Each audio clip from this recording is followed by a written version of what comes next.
I smiled and moved away from the stunning cliff overlooking Lake Tahoe, watching my son David arrange his wife and children for another perfect vacation photo. What my family didn't know was that in 6 weeks, they'd be desperately calling me, begging to understand why their names had been removed from the deed to the $3.2 million lakefront property they were currently treating as their personal playground. Before we dive into this incredible story of family betrayal and ultimate justice, make sure to hit that like button, drop a comment telling me where you're watching from, and subscribe so you never miss stories like this one. Trust me, you're going to want to see how a 70-year-old grandmother turned a photo exclusion into the most expensive lesson her family ever learned. My name is Margaret Chen. I'm 70 years old, and this story begins with understanding something most people don't know about quiet, unassuming grandmothers. We built the world you're inheriting, and we remember every slight along the way. For the past 45 years, I wasn't just a devoted wife and mother. I was a real estate development pioneer who helped transform the Colorado mountain resort industry from a collection of small ski towns into a billion-dollar luxury destination market. While my late husband Robert ran Chen Construction, the company that built half the luxury developments in Aspen and Vail, I was the one who identified the properties, negotiated the purchases, and designed the marketing strategies that turned remote mountain land into some of the most valuable real estate in America. Let me paint you a picture of who I really was before my family decided I was just an inconvenient old woman to be shuffled. Aside for photo opportunities, I have a master's degree in urban planning from UC Berkeley, where I graduated summa cum laude in 1976, one of only 12 women in a program of 84 students. I completed additional graduate work in environmental design at Colorado State University, where I wrote my thesis on sustainable tourism development in fragile mountain ecosystems. This wasn't just academic exercise. It became the blueprint for every major development project Robert and I would undertake over the next 4 decades. Before marrying Robert, I worked for the National Park Service for 6 years, where I specialized in sustainable tourism development and land use optimization. I was stationed at Rocky Mountain National Park, where I developed visitor management protocols that are still used today. My work involved analyzing how tourism infrastructure could be designed to accommodate increasing visitor numbers while protecting fragile alpine environments. I created the first comprehensive environmental impact assessment framework for mountain tourism development, which was adopted by the Park Service and later used as a model by private developers across the western states. When Robert and I met at a conservation conference in Denver in 1978, I wasn't just another attendee. I was a featured speaker presenting my research on balancing economic development with environmental protection in mountain communities. Robert later told me that he fell in love with my mind first, watching me field complex questions from a room full of skeptical male developers who couldn't believe a 28-year-old woman had developed solutions to problems they'd been struggling with for decades. Our marriage was built on shared vision and complementary expertise from day one. Robert had the construction knowledge and project management skills to build beautiful, durable structures in challenging mountain conditions. I brought the environmental science, regulatory expertise, and long-term planning perspective that transformed construction projects into sustainable community development. We didn't just build houses, we created communities that enhanced rather than disrupted the natural landscape. Every Chen Construction project began with months of environmental assessment that I personally conducted. I would spend weeks on prospective sites, documenting wildlife patterns, water flow, soil composition, vegetation, and seasonal environmental changes. I developed relationships with local environmental groups, Native American tribal councils, and state wildlife officials to ensure our projects would be welcomed rather than fought.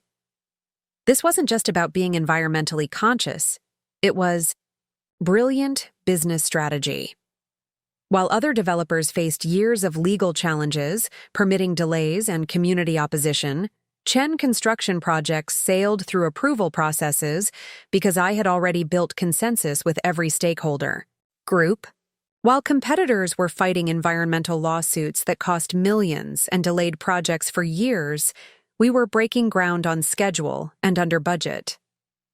Our first major project was a 250-unit luxury development near Breckenridge that other developers had abandoned after facing fierce opposition from environmental groups and the local community. I spent 8 months building relationships with concerned citizens, attending town halls, meeting with environmental scientists, and redesigning the project to address every legitimate concern.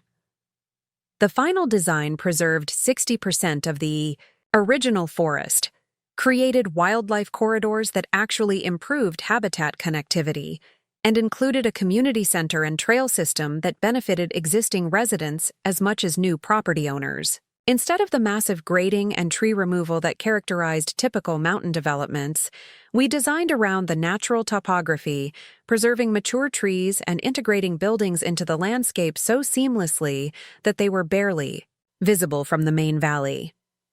The project was featured in Architectural Record as a new model for mountain development, and it became a case study at urban planning programs across the country. More importantly, it established Chen Construction as the premier developer for clients who wanted luxury without environmental guilt. Over the next 20 years, we built our reputation project by project.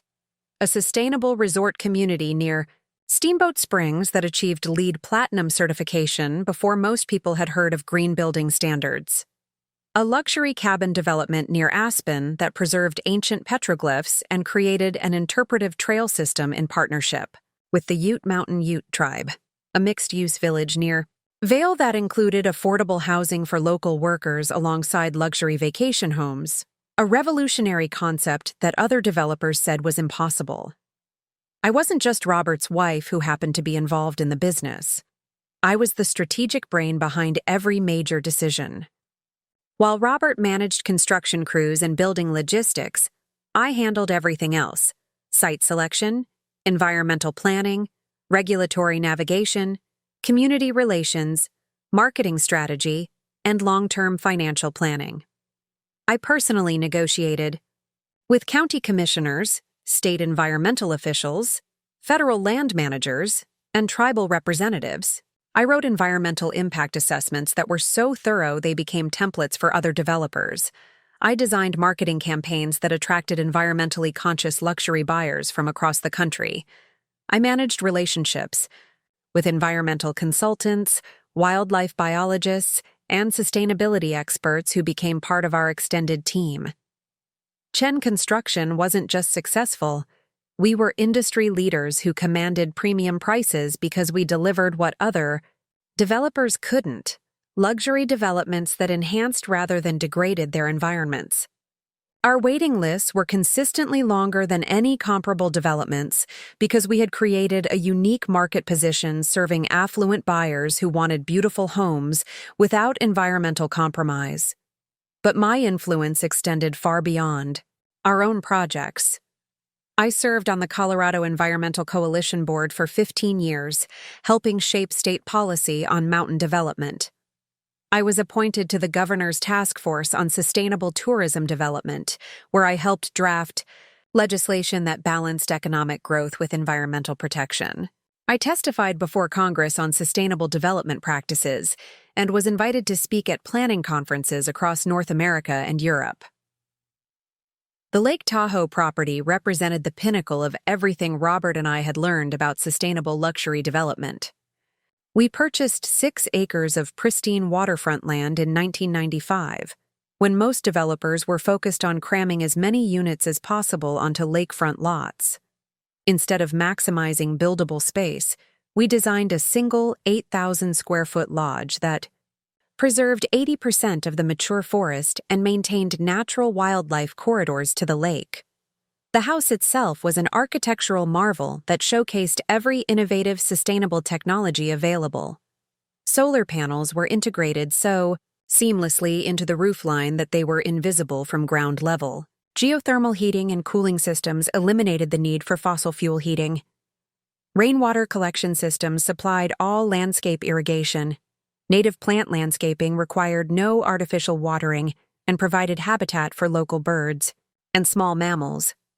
The interior featured reclaimed wood from sustainably managed forests, energy-efficient systems that reduced electricity consumption by 70% compared to comparable homes, and natural lighting design that minimized the need for artificial illumination during daylight hours. Every material was chosen for durability, environmental impact, and harmony with the natural setting. Architectural Digest featured the property in a 12-page cover story titled Eco-Luxury Redefined, where environmental responsibility meets mountain elegance. The article described it as proof that sustainable design doesn't require aesthetic compromise, and it became the most requested feature in the magazine's history. We received thousands of inquiries from potential clients who wanted us to design similar properties for them. More importantly, the Lake Tahoe house became a teaching laboratory where we brought other developers, architects, and environmental planners to see how luxury and sustainability could work together. We hosted annual conferences for the Sustainable Development Institute, where industry professionals from across the country came to learn about our methods and see the results firsthand. The property wasn't just our personal retreat, it was a living demonstration of our professional philosophy and a symbol of everything we had accomplished together. Our son David was born in 1982, when I was 30, and Chen Construction was experiencing explosive growth. I managed to balance motherhood with my professional responsibilities by bringing David into the business from an early age. Some of my fondest memories are of carrying him in a backpack while conducting site assessments, teaching him to identify different tree species, and explaining how wildlife corridors protected animal migration patterns. As David grew older, our site visits became educational adventures. I would show him how thoughtful development could actually improve environmental conditions, how careful grading could reduce erosion, how proper plant selection could provide better wildlife habitat, then natural vegetation, how solar orientation could dramatically reduce energy consumption. I wanted him to understand that business success and environmental stewardship weren't competing values. They were complementary strategies that created lasting value. David was a bright, curious child who seemed to inherit my analytical mind and Robert's practical problem-solving abilities. He excelled in school, particularly in science and mathematics, and he showed genuine interest in environmental issues. During high school, he volunteered with the Colorado Environmental Coalition and participated in our annual Sustainable Development Conferences, where he impressed industry professionals with his knowledge and thoughtful questions. I was immensely proud when David chose to study business administration at Colorado State University, where he graduated magna cum laude in 2004. During college, he worked summers with Chen Construction, rotating through different departments to understand every aspect of our operations. He spent time with construction crews learning building techniques, worked with my environmental consulting team on impact assessments, and assisted with municipal relations and client development. After graduation, David seemed genuinely excited about joining Chen Construction full-time. I had dreams of the three of us working together to expand our sustainable development model across the western states. I envisioned David eventually taking over the company and carrying our environmental mission into the next generation of mountain development.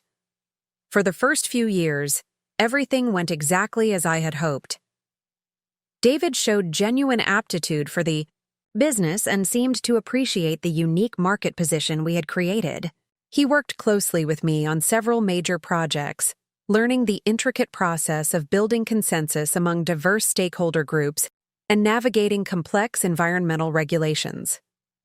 David was particularly gifted at client relations, able to explain our environmental approach in terms that appealed to luxury buyers without making them feel guilty about their consumption choices. He helped us attract a new generation of environmentally conscious wealth that appreciated our approach to sustainable luxury. But somewhere around 2010, David's perspective began to shift. Maybe it was the influence of his MBA program at the University of Denver, where he was exposed to more conventional business thinking about profit maximization and operational efficiency. Maybe it was the networking events he attended with other young real estate professionals who viewed environmental considerations as expensive obstacles to profitability. The first warning sign came during a family dinner in 2011, when David suggested, "We consider streamlining our development timeline by reducing what he called non-essential environmental assessment phases." He argued that we were spending too much time and money on environmental studies that went beyond legal requirements, and that this was putting us at a competitive disadvantage against developers who used more efficient approval processes. "Mom, I understand your passion for environmental protection," he said, using a tone that made me feel like he was humoring an overly zealous hobby rather than acknowledging my professional expertise. "But we're in business to make money, and every month we spend on additional environmental studies is a month our competitors are getting properties to market ahead of us." I tried to explain that our thorough environmental approach wasn't just about personal values. It was the foundation of our competitive advantage. Our projects commanded premium prices precisely because buyers trusted that Chen Construction developments were environmentally responsible. Our faster permitting processes and absence of legal challenges more than compensated for longer assessment periods. But David had already been influenced by a new perspective that viewed environmental considerations as cost centers rather than value creators. He'd started attending seminars on lean development processes and profit optimization strategies that treated environmental compliance as a necessary evil rather than a market differentiator. Over the next several months, David brought in outside consultants who reinforced his new thinking. The consulting firm he hired, Strategic Development Solutions, presented a comprehensive analysis that recommended modernizing our approach by eliminating what they called discretionary environmental features and focusing on conventional luxury amenities that maximize immediate return on investment. Their report suggested that our environmental focus was attracting a niche market segment when we should be targeting mainstream luxury buyers who cared more about golf courses, spa facilities, and proximity to high-end shopping than solar panels and wildlife corridors. Robert, who was 71 and increasingly tired from decades of managing construction projects in challenging mountain conditions, seemed intrigued by the consultant's promises of higher profits with less complexity. "Maybe David has a point," he said during one particularly difficult conversation. "We've spent 40 years proving that environmental development works. Maybe it's time to let David try some new approaches." I was devastated by Robert's apparent willingness to abandon everything we had built together. But I convinced myself that once David experienced the real costs of ignoring environmental considerations, the legal challenges, community opposition, permitting delays, and regulatory fines, he would recognize the value of our approach. He was wrong. What David accomplished over the next 3 years was the systematic dismantling of everything that had made Chen Construction unique and successful in the mountain development market. The first casualty was our relationship with environmental groups and community organizations. David eliminated the extensive community consultation process that I had developed, replacing it with minimal legal notification requirements. Instead of spending months building consensus with stakeholder groups, he pushed projects through approval processes as quickly as possible, treating community concerns as obstacles to be overcome rather than valuable input to be incorporated. The results were predictable and devastating. Our first major project under David's new approach, a luxury development near Keystone, faced immediate opposition from the Clear Creek Watershed Association and the Colorado Wildlife Federation. Groups that had been our allies for decades suddenly found themselves fighting Chen Construction projects that ignored their concerns and dismissed their expertise. Within 18 months, we were dealing with legal challenges for the first time in our company's history. Environmental groups that had previously endorsed our projects were now filing lawsuits to stop them. Municipal planning boards that had fast-tracked our applications were now viewing Chen Construction proposals with suspicion and subjecting them to enhanced scrutiny. But David blamed these problems on activist organizations and Overregulation, rather than acknowledging that we had lost our credibility by abandoning the principles that had earned us trust over decades of responsible development. The breaking point came when Robert suffered a massive stroke in February 2015 while inspecting a construction site near Winter Park. He was airlifted to Presbyterian St. Joseph Hospital in Denver, where he spent 10 days in intensive care before passing away on a cold, snowy morning with the Continental Divide visible through his hospital room window. I was holding Robert's hand when he died, and his last words to me were haunting. "Protect what we built together, Margaret. Don't let anyone destroy our legacy." At the time, I thought he was talking about preserving Chen Construction's reputation and continuing our environmental mission. I didn't realize he was warning me about what David had already set in motion during Robert's final months of declining health and increasing confusion about business details. The reading of Robert's will 3 weeks later revealed the full extent of David's maneuvering while his father was struggling with health issues. Somehow, David had convinced Robert to restructure both the company ownership and our personal property holdings in ways that gave David control over everything we had built together. The new arrangement gave David 65% controlling interest in Chen Construction, while I received only 25%, with the remaining 10% held in a trust for future business expansion. More shocking was the revelation that David had convinced Robert to transfer the Lake Tahoe property, worth $3.2 million, and representing the pinnacle of our sustainable development philosophy, into a family trust with David as the primary trustee and beneficiary. David presented these changes as natural succession planning that would ensure business continuity and provide tax advantages for the family. He explained that given Robert's health concerns and my age, it made sense for the younger generation to have legal control over company assets, while I retained advisory status and lifetime usage rights to the Lake Tahoe property. But I understood exactly what had happened. While Robert was confused and overwhelmed by his declining health, David had systematically convinced him to sign documents that transferred control of our life's work from the people who had built it to someone who fundamentally disagreed with everything it represented. The months following Robert's death became a masterclass in being gradually excluded from my own life's work.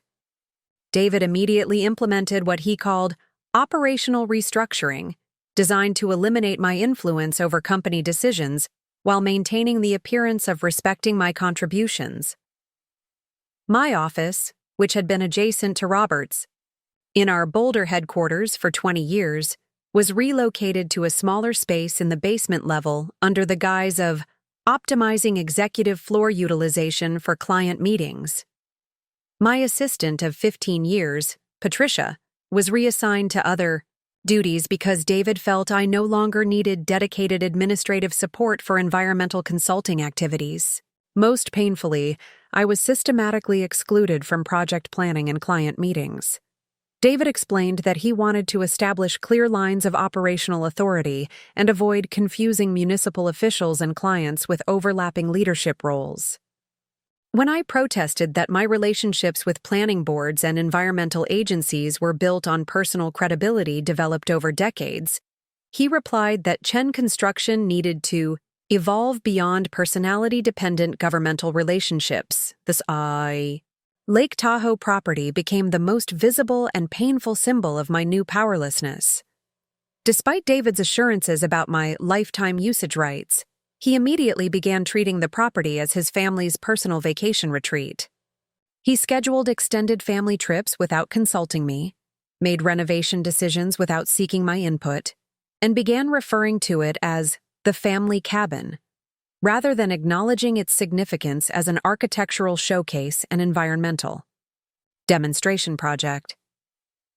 But what hurt most wasn't the loss of legal control. It was watching David systematically erase the environmental legacy that the property represented. He hired contractors to remove the interpretive signs that explained the sustainable design features. He replaced the native plant landscaping with conventional lawn that required constant watering and chemical treatments. He even painted over the educational displays that had made the property a teaching laboratory for sustainable development. Within 6 months of Robert's death, David had transformed the Lake Tahoe property from an environmental showcase into a conventional luxury vacation home that could have been anywhere. Everything that made it special, the integration with natural systems, the demonstration of sustainable technologies, the educational mission, was systematically removed or hidden. During family gatherings at the property, I felt like a guest in my own home. David would make decisions about meal planning, activity scheduling, and property maintenance without consulting me. When I offered suggestions based on my decades of experience with the property's unique systems and environmental features, he would politely thank me for my input and then proceed with his own plans. The most devastating example came when David decided to install a large dock and boat lift that required extensive excavation in the sensitive shoreline area. I tried to explain that the installation would disrupt fish spawning areas and violate the conservation easement that we had voluntarily established to protect the property's ecological value. But David dismissed my concerns as outdated environmental restrictions and proceeded with the installation after hiring lawyers to challenge the conservation easement in court. He spent more money fighting the environmental protections than the dock installation cost, just to prove that he could override my judgment and eliminate the constraints that I had established to preserve the property's environmental integrity. Watching him destroy the environmental legacy of our most precious property, while treating me like an obstacle to his enjoyment, was heartbreaking beyond description. But it was also educational. It showed me exactly how David viewed both my expertise and my place in his life. By the end of 2015, 9 months after Robert's death, I had a crystal clear understanding of my situation. David controlled the company, controlled the property, and treated my 4 decades of expertise as an inconvenience to be managed rather than wisdom to be respected. But what David didn't understand, what he couldn't possibly have imagined, was that while he had been busy restructuring legal documents to gain control over our visible assets, I had been quietly maintaining relationships and resources that he knew nothing about. During those final difficult months, as I watched David systematically dismantle everything Robert and I had built together, I had been making phone calls to some very old friends in some very strategic places.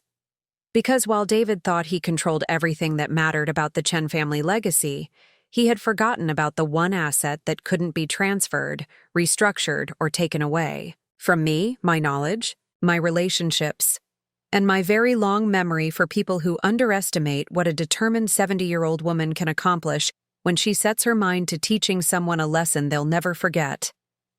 The stage was being set for the most expensive education David Chen would ever receive about the difference between legal control and actual power. But first, I needed to let him enjoy his victory for a while, just long enough to make some very costly mistakes that would set up the perfect opportunity for his comeuppance. And boy, was I looking forward to that opportunity. What I didn't expect, during those devastating months after Robert's death and my effective exile from Chen Construction, was that David would suddenly transform into what appeared to be a genuinely caring and attentive son. It started about 4 months after Robert's funeral, when David began calling me with what seemed like authentic concern for my well-being and future happiness. "Mom, I've been thinking a lot about your situation," he said during one of these calls, his voice carrying that carefully measured tone he used when he was building up to something important. "You've been through so much with Dad's death and all the changes at the company. I'm worried that you're isolating yourself and not taking care of your emotional needs." The isolation he was referring to was largely his own creation. After systematically excluding me from Chen Construction operations and taking control of the Lake Tahoe property, David had left me with very little structure or purpose in my daily life. I was living alone in the Boulder house that Robert and I had shared for 30 years, rattling around in rooms full of memories while trying to figure out what to do with the rest of my life. "I'm managing fine, David," I replied carefully, though we both knew that wasn't entirely true. The house felt enormous and empty without Robert, and I was struggling to find meaning in days that had previously been filled with collaborative work on complex development projects. But Mom, that's exactly what worries me. You're just managing instead of thriving. You're 70 years old, but you're still incredibly sharp and energetic. You should be enjoying this phase of your life, not just surviving it. It was a reasonable concern, and part of me was touched that David seemed to be thinking seriously about my emotional well-being. After months of feeling dismissed and marginalized in business contexts, his attention felt like a welcome change. "What are you suggesting?" I asked. "Well, Sarah and I have been talking." Sarah was David's wife, a perfectly pleasant woman who worked as a marketing manager for a luxury outdoor gear company. She'd always been polite to me, but we'd never developed the kind of close relationship I'd hoped for with my daughter-in-law. Our house in Golden has that beautiful guest suite that's barely used. It has its own entrance, a lovely sitting area overlooking the Flatirons, and plenty of space for your personal things. I felt my chest tighten with a mix of emotions. On one hand, the offer seemed generous and thoughtful. David and Sarah lived in a stunning contemporary home in the foothills outside Golden, about 20 minutes from Boulder. The house was architecturally impressive, a 6,000-square-foot structure that showcased the kind of luxury mountain living that Chen Construction had become famous for creating. On the other hand, the idea of leaving my home, my independence, and my connection to the life Robert and I had built together felt like another kind of death. "That's very thoughtful," I said slowly. "But I'm not sure I'm ready to leave this house. This is where your father and I created our life together. Every room holds memories of our partnership and shared dreams." "I understand, Mom. I really do. But think about Emma and Michael." Emma was David's 14-year-old daughter, and Michael was his 11-year-old son, my grandchildren, whom I adored but had seen less frequently since Robert's death, and my marginalization from family business activities. They miss their grandmother terribly, and Sarah feels awful that they don't get to spend more time with you. With everything you've been through, wouldn't it be wonderful to be surrounded by family who love and appreciate you? The mention of my grandchildren was a direct hit to my heart.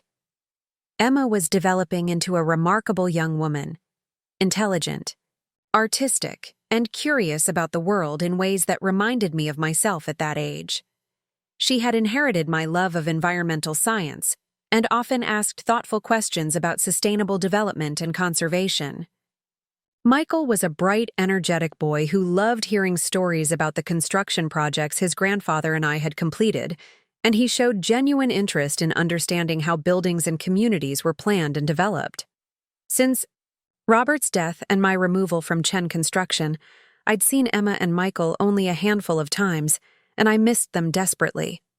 The idea of being part of their daily lives again, of having the opportunity to share my knowledge and experience with them on a regular basis, was incredibly appealing. "And honestly, Mom," David continued, "Sarah could really use your help and guidance. She's been feeling overwhelmed trying to balance her career with managing the household and supervising Emma and Michael's increasingly complex schedules. Having you there would be such a blessing for all of us." Sarah's career at Patagonia required frequent travel to trade shows, outdoor industry conferences, and meetings with retailers across the western states. I knew she struggled with the logistics of coordinating childcare and household management when she was away for extended periods. The idea that I could be helpful, that my presence would solve real problems for them rather than creating inconvenience, was irresistible after months of feeling useless and unwanted. "Would this be a temporary arrangement while I figure out what I want to do long-term?" I asked. "Of course." David's enthusiasm seemed genuine and infectious. "This is just about giving you time to process your grief and explore new possibilities. There's no pressure for any permanent decisions. We just want you to feel supported and loved during this transition period." Over the next several weeks, David was remarkably attentive and persuasive in ways that reminded me of the thoughtful, caring son I had raised. He called every few days to check on my emotional state, sometimes bringing Emma and Michael to the phone to express how excited they were about the possibility of having Grandma Margaret living nearby. "Grandma, could you help me with my environmental science project?" Emma asked during one of these calls. "I'm supposed to design a sustainable community for our class, and Mom said you're like the world expert on that stuff. And could you teach me about construction?" Michael added eagerly. "I want to understand how Grandpa built all those cool buildings in the mountains." Their enthusiasm was intoxicating. Here were two young people who actually valued my knowledge and experience, who were excited about learning from me rather than viewing my expertise as outdated and irrelevant. David arranged for me to visit their golden home for a long weekend, during which Sarah gave me a thorough tour of the guest suite and spoke enthusiastically about all the ways I could be involved in family life. "Margaret, you have such incredible taste and so much experience with design," Sarah said as we walked through the guest quarters, which were indeed beautiful. A spacious bedroom, elegant sitting room, and private bathroom with floor-to-ceiling windows showcasing dramatic views of the Front Range. "I've always felt intimidated trying to make our house feel as sophisticated as the homes you and Robert created. I could really use your guidance."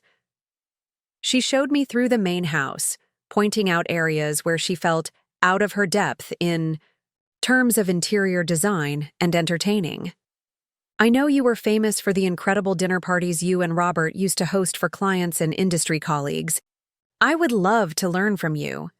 David's been telling me about the elegant events you used to organize. They sound so sophisticated and meaningful." It was exactly what I needed to hear. After months of being told that my approach to business and relationships was outdated, Sarah was treating me like someone with valuable knowledge and skills to share. She seemed genuinely eager to learn from my experience rather than dismissing it as irrelevant to contemporary life. The children were equally enthusiastic during my visit. Emma, who was taking advanced placement environmental science, was thrilled to learn that I had graduate training in environmental planning and decades of experience with sustainable development. "Grandma Margaret, could you teach me about green building?" she asked as we sat on the deck overlooking the mountains during my visit. "I want to understand how you and Grandpa made buildings that didn't hurt the environment. My teacher said most development is really bad for nature, but she doesn't know about alternatives." "And could you teach me about business?" Michael added. "I want to understand how you and Grandpa built Chen Construction from nothing into such a successful company. Dad said you were like the strategic genius behind everything." Their genuine interest in my experiences and knowledge was intoxicating. After the dismissal I'd been experiencing from David in business contexts, here were family members who actually valued what I had to offer and were eager to learn from my expertise. During that weekend visit, David also made a point of asking for my advice on various family and household matters. He sought my opinion on Emma's course selection for the following year, asked for my thoughts on Michael's interest in joining the robotics club, and even requested my input on some landscaping decisions for their property.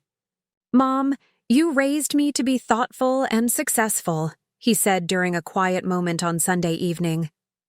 "I want to make sure I'm providing the same kind of guidance and support for Emma and Michael.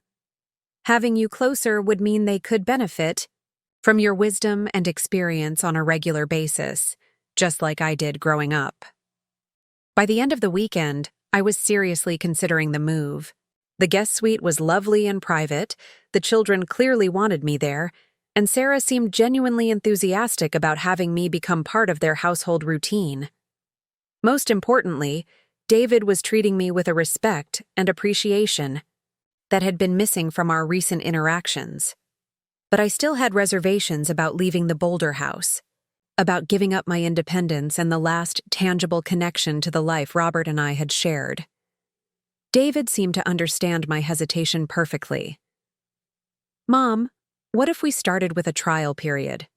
Maybe just 6 months? You could keep the Boulder house and see how you feel about being with us. If it doesn't work out for any reason, you could always go back home. And what about my personal belongings? All the furniture and art that Robert and I collected over the years? We'll make room for whatever you want to bring. The guest suite has plenty of space for your personal items, and honestly, your taste is so much better than ours. I'd love for you to bring some of your beautiful pieces to make the space truly your own. It was Sarah who made the final persuasive argument. Margaret, I have to be honest with you about something. My work schedule is getting really demanding over the next few months. Patagonia is expanding into European markets, and I need to be traveling internationally much more frequently. David tries to help, but he's overwhelmed with Chen Construction, especially with all the new projects and client relationships he's trying to develop. She paused, looking genuinely concerned. Having you here would mean Emma and Michael have someone they love and trust taking care of them when we're both dealing with work demands. You'd really be saving our family. The idea that I would be needed, that my presence would solve real problems for them rather than creating inconvenience, was irresistible, and Sarah's mention of her European travel triggered my old professional instincts. I found myself offering advice about navigating international business relationships, sharing insights about cultural expectations and protocols that I'd learned. During my decades of working with European environmental consultants and sustainable development experts. Oh my goodness, Sarah said when I mentioned some of the challenges she might face with European outdoor industry manufacturers. I had no idea about those cultural considerations. David said you were brilliant at international business, but I didn't realize how much expertise you have in exactly the areas where I need guidance. Within a month, I had made the decision to accept their invitation. I arranged for most of my furniture to be put in storage, but I brought several of my favorite pieces to the guest suite: an antique writing desk where I could handle correspondence, a small but valuable collection of Colorado landscape art that Robert and I had commissioned from local artists, and my grandmother's china service that I'd always used for special occasions. The move itself was more emotional than I had anticipated. As I watched the moving truck pull away from the Boulder house with boxes of my belongings, I felt like I was closing a chapter of my life that I wasn't sure I'd ever be able to reopen. The house where Robert and I had planned our greatest projects, where we'd celebrated our business successes, where we'd entertained clients and colleagues from around the world, it would now sit empty while I tried to rebuild my life in my son's guest room. But David was there with me throughout the moving process, helping coordinate logistics and providing emotional support that felt genuine and caring. "Mom, this is going to be wonderful," he said as we locked the front door of the Boulder house for what I thought might be the last time. "You're not losing anything. You're gaining the chance to be a real part of Emma and Michael's daily lives. They're going to learn so much from you, and you're going to rediscover how much joy there is in sharing your knowledge with people who appreciate it." The first few weeks in Golden were everything David and Sarah had promised. I settled into the guest suite, which was indeed beautiful and comfortable. The views of the Flatirons were spectacular, especially at sunrise when the red rock formations caught the early light. I had enough space for my personal belongings and sufficient privacy to maintain my own routines while being close enough to participate in family activities. Sarah consulted me on everything from menu planning for a dinner party she was hosting, for her industry colleagues to advice about European business etiquette for her upcoming trip to Munich. I felt valued and respected in ways I hadn't experienced since the early days of Robert's illness, when people still recognized my expertise and sought my input on complex decisions. Most satisfyingly, I felt useful again. When Sarah traveled for work, I managed the household seamlessly, coordinating Emma and Michael's schedules, supervising homework and after-school activities, and handling the domestic responsibilities that usually fell to her. I planned and prepared elaborate dinners when David brought business associates home, drawing on decades of experience entertaining clients and building professional relationships through hospitality. "Mom, that dinner you organized for the Colorado Environmental Coalition board members was incredible," David said after one particularly successful evening. "I forgot how amazing you are at making business relationships feel personal and welcoming. Sarah's been trying to figure out how to entertain David's professional contacts, but you make it look effortless." I was happy, genuinely happy for the first time since Robert's death. I felt like I was exactly where I belonged, contributing meaningfully to my family's life and sharing my experience in ways that were valued and appreciated. But most importantly, I was building authentic relationships with Emma and Michael. Emma would often join me in the sitting room after school, where I'd help her with homework while sharing stories about the sustainable development projects Robert and I had completed.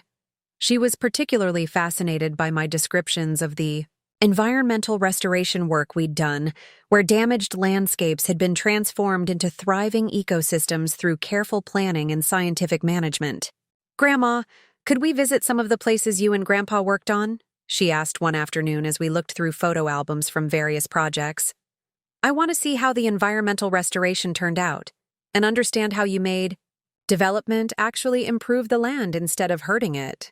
"I would love nothing more," I told her, meaning every word. "There's so much I'd love to show you about how human activity and natural systems can work together instead of competing with each other."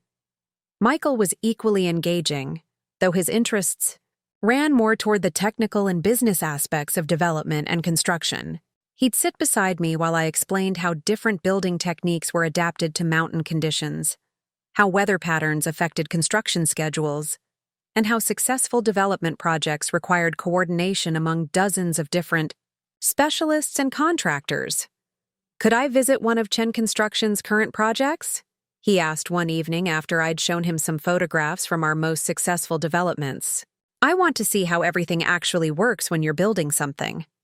I felt a pang of sadness, knowing that my access to Chen Construction projects was now extremely limited, but I promised him we'd find a way to arrange a tour through David. For 4 months, everything was perfect. I was the helpful grandmother, the experienced advisor, the elegant hostess who made family dinners feel special and sophisticated. Sarah relied on my input for everything from interior design decisions to advice about handling difficult European clients. David seemed to genuinely value my presence and frequently commented on how much happier Emma and Michael seemed with me there. I should have realized it was too good to last. I should have been more suspicious about why David's attitude toward me had changed so dramatically. I should have questioned why someone who had systematically excluded me from business decisions was suddenly treating me like a valued family member. But I was so grateful to feel useful again, so happy to be close to my grandchildren, so relieved to be treated with respect and appreciation, that I missed the subtle signs that the dynamics were already beginning to shift in ways I wouldn't understand until much later. The first hint of trouble came on a warm May evening, when I overheard a phone conversation that would change everything I thought I understood about my place in David's family. I had been living in the Golden Guest Suite for 4 months, and it was the week before Memorial Day weekend. Sarah was in Germany for a European outdoor industry trade show, and I was handling the household responsibilities, coordinating Emma and Michael's end-of-school year activities, managing the graduation and awards ceremonies that marked the end of the academic year, and helping David navigate the domestic details that Sarah usually handled. That particular evening, I had prepared one of my signature dinners for David and the children: herb-crusted salmon with roasted spring vegetables, a recipe I'd perfected during our years of entertaining European environmental consultants who appreciated sophisticated but healthy cuisine.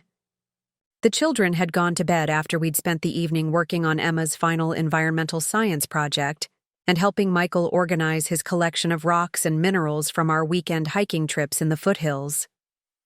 I was in the guest suite, settling down with a book and a glass of wine, when I realized I'd left my reading glasses in the main kitchen. As I walked through the connecting hallway between the guest suite and the main house, I could hear David's voice coming from his home office, which was just off the kitchen area. The door was slightly ajar, and his tone was hushed but animated, the way he spoke when he was handling important business conversations. I should have announced my presence or simply returned to retrieve my glasses later. But something in his tone made me pause, and what I heard next stopped me cold. "No, Tom, the arrangement is working perfectly," David was saying. She's been here 4 months now, and it's exactly what we hoped for. Free childcare, household, management, and she's even handling the entertaining when I need to bring business associates home. The kids are getting supervision from someone who actually cares about their education. There was a pause while the person on the other end, Tom, who I realized must be Tom Bradley, David's business partner and closest friend, responded. "Of course it's saving us money," David continued. "Do you know what we were spending on housekeepers and nannies before she moved in?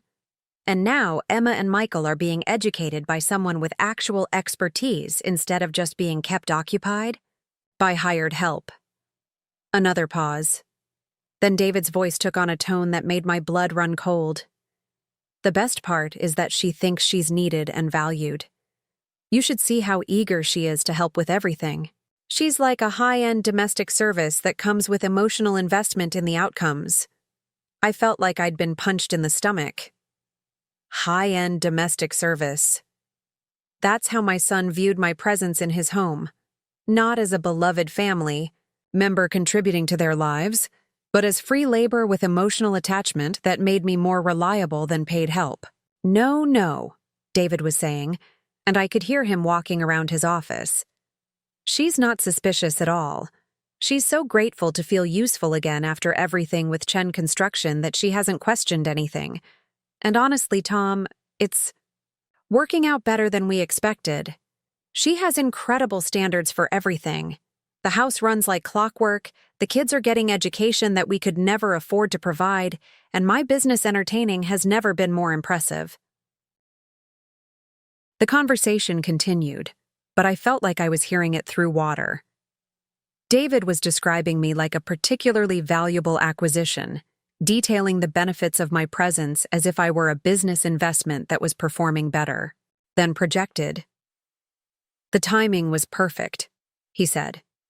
"After Dad died and we restructured the company, she was vulnerable and isolated. When I suggested she move in with us, she practically jumped at the chance. She was so desperate to feel needed that she didn't ask any difficult questions about the long-term arrangement. I realized I was gripping the doorframe so tightly that my knuckles had turned white. The rescue that had felt so generous, so caring, had actually been a calculated move to acquire unpaid household help during a period when Sarah's travel schedule was increasing and they needed more domestic support than they could afford to hire. "Sarah loves it too," David continued. "Before Mom moved in, we were always scrambling to coordinate childcare when Sarah had to travel.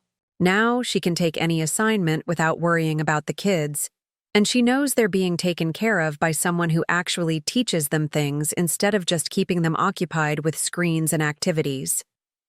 The casual way he discussed the benefits of my presence, as if I were a particularly efficient appliance, was devastating, but what came next was even worse. "The only challenge is managing her expectations," David said. "She sometimes acts like she should have input on family decisions, which Sarah finds annoying. We have to be careful to make her feel included without actually giving her any real authority over important choices." I heard Tom's voice through the phone, though I couldn't make out the words. "Exactly," David replied. "We consult her on things that don't matter and ignore her input on things that do. Like, we'll ask her opinion on what wine to serve at dinner, parties, but we don't involve her in any real decisions about the kids' education or our social calendar. She gets the satisfaction of feeling heard without actually having any influence over anything that matters." The conversation continued, but I had heard enough. I quietly retreated to the guest suite, my hands shaking as I closed the door behind me. I sat on the edge of my bed, trying to process what I'd just learned about my situation. Everything I had interpreted as love and respect had actually been management and manipulation. The consultation on household matters that had made me feel valued was just a strategy to keep me cooperative while ensuring I understood my subordinate position. The gratitude for my help with Emma and Michael wasn't appreciation for my contributions as a grandmother. It was relief at having found a solution to their childcare challenges that cost less than hiring professional help. I felt like a complete fool. A lonely, grieving widow who had been so desperate to feel needed that she'd walked straight into a situation where she was being used for free labor while being made to feel grateful for the opportunity. But the worst part wasn't the deception itself. The worst part was realizing how perfectly it was working. I had been so grateful for their apparent kindness that I'd never questioned the underlying dynamics. I'd been providing thousands of dollars worth of services: household management, childcare, tutoring, entertaining, without any compensation or even acknowledgement of the economic value I was contributing. That night, I lay awake replaying every interaction from the past 4 months, seeing them all through this new lens. The enthusiastic way Sarah had consulted me about home design and entertaining, she was getting professional-level interior design and event planning services for free. The way David praised my business dinners with his associates, I was handling his corporate entertaining obligations without him having to hire caterers or event planners. Even my relationships with Emma and Michael, which had felt so genuine and meaningful, were being viewed by their parents as a convenient solution to their childcare and educational needs rather than valuable intergenerational bonding. I started to notice things I had missed before. Small comments that revealed how they really viewed our arrangement. The next morning, when Sarah returned from Germany, she was effusive in her gratitude for how I'd managed everything in her absence. But as she recounted her trip to David, I heard her say, "It's such a relief knowing Margaret can handle everything when I travel. I don't have to worry about anything domestic. It's like having a live-in household manager who actually cares about the family. A household manager, not a grandmother, not a family member, not someone whose presence enriched their lives in meaningful ways. A household manager who worked for free because of emotional attachment rather than financial compensation." Over the following weeks, I began to notice the subtle ways they controlled my involvement in family decisions while maintaining the illusion that my input mattered.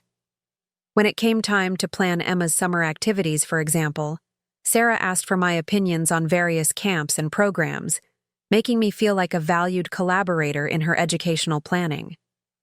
But when I suggested a sustainable development summer program at Colorado State University that would build on Emma's environmental interests, Sarah politely dismissed the idea.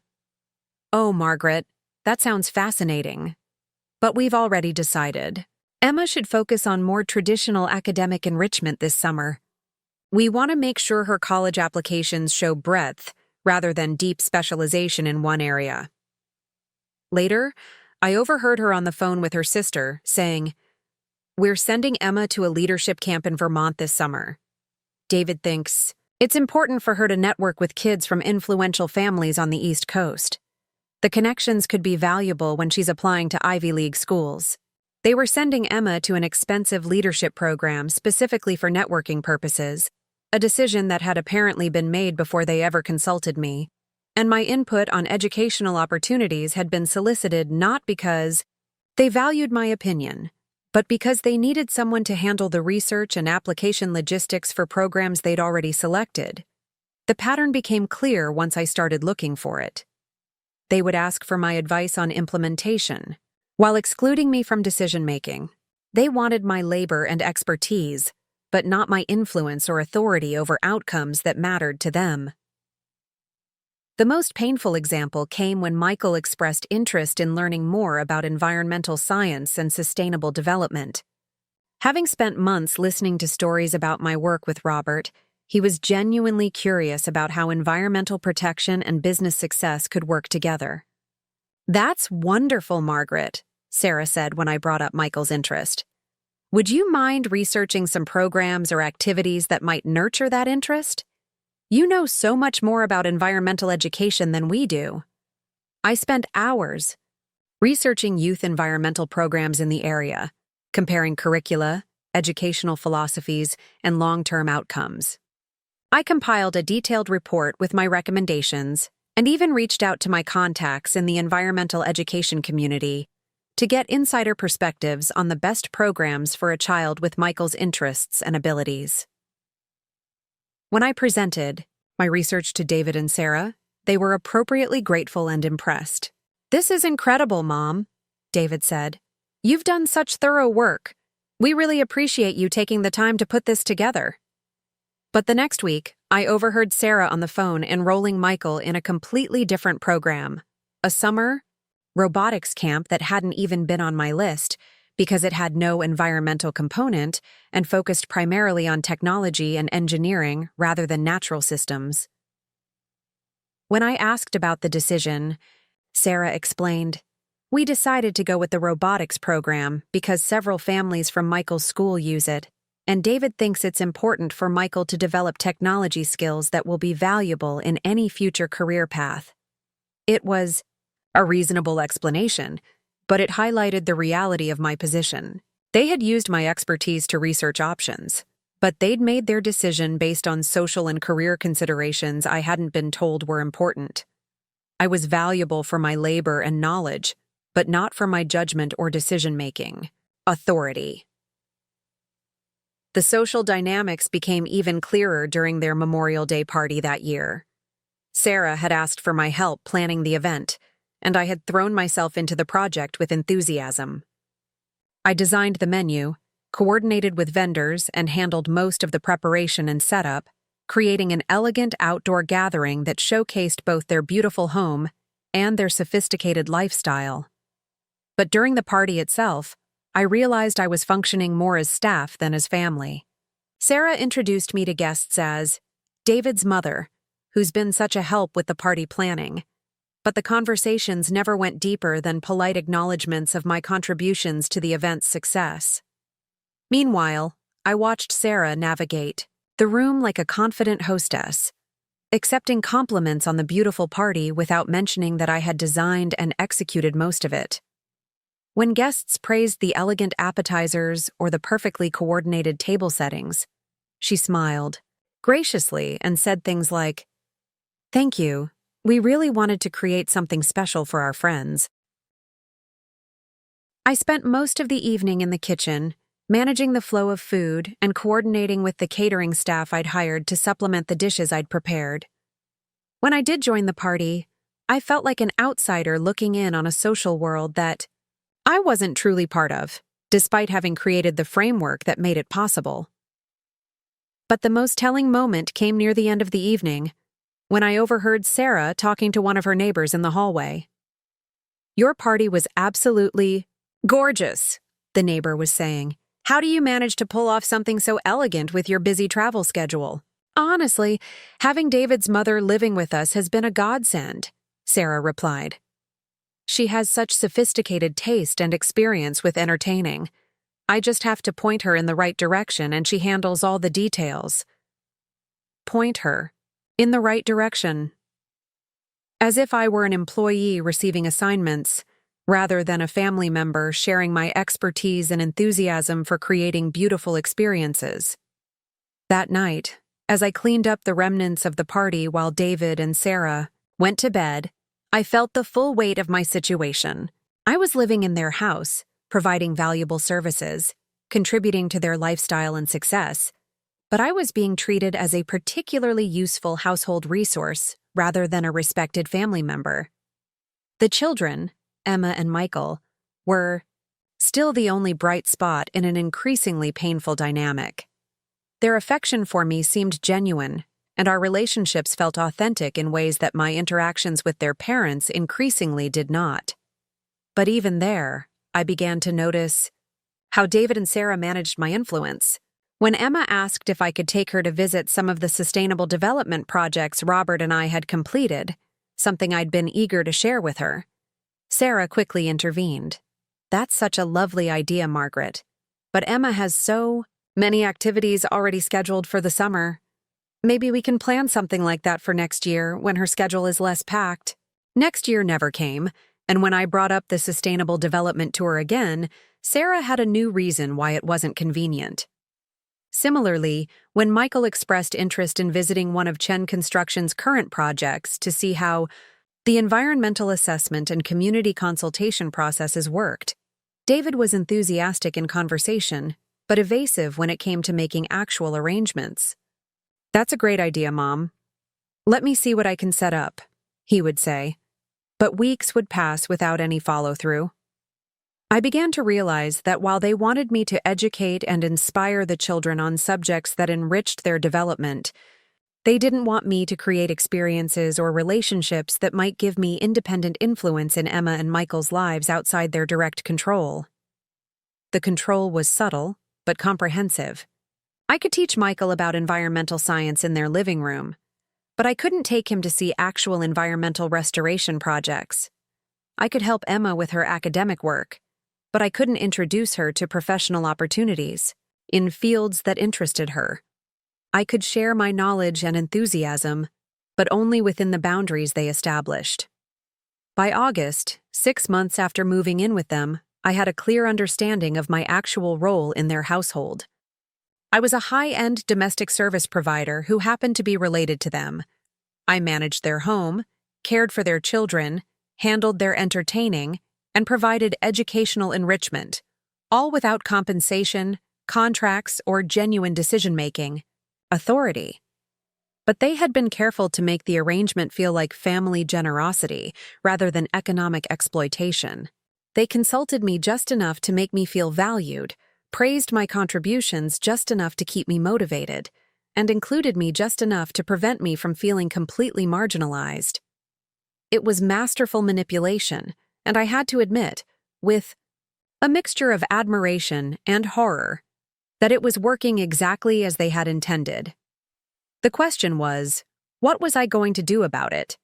Because while I had been playing the role of grateful grandmother and helpful household manager, I had also been doing something else, something that David and Sarah couldn't possibly have anticipated, because they had no idea who I really was or what resources I actually had access to.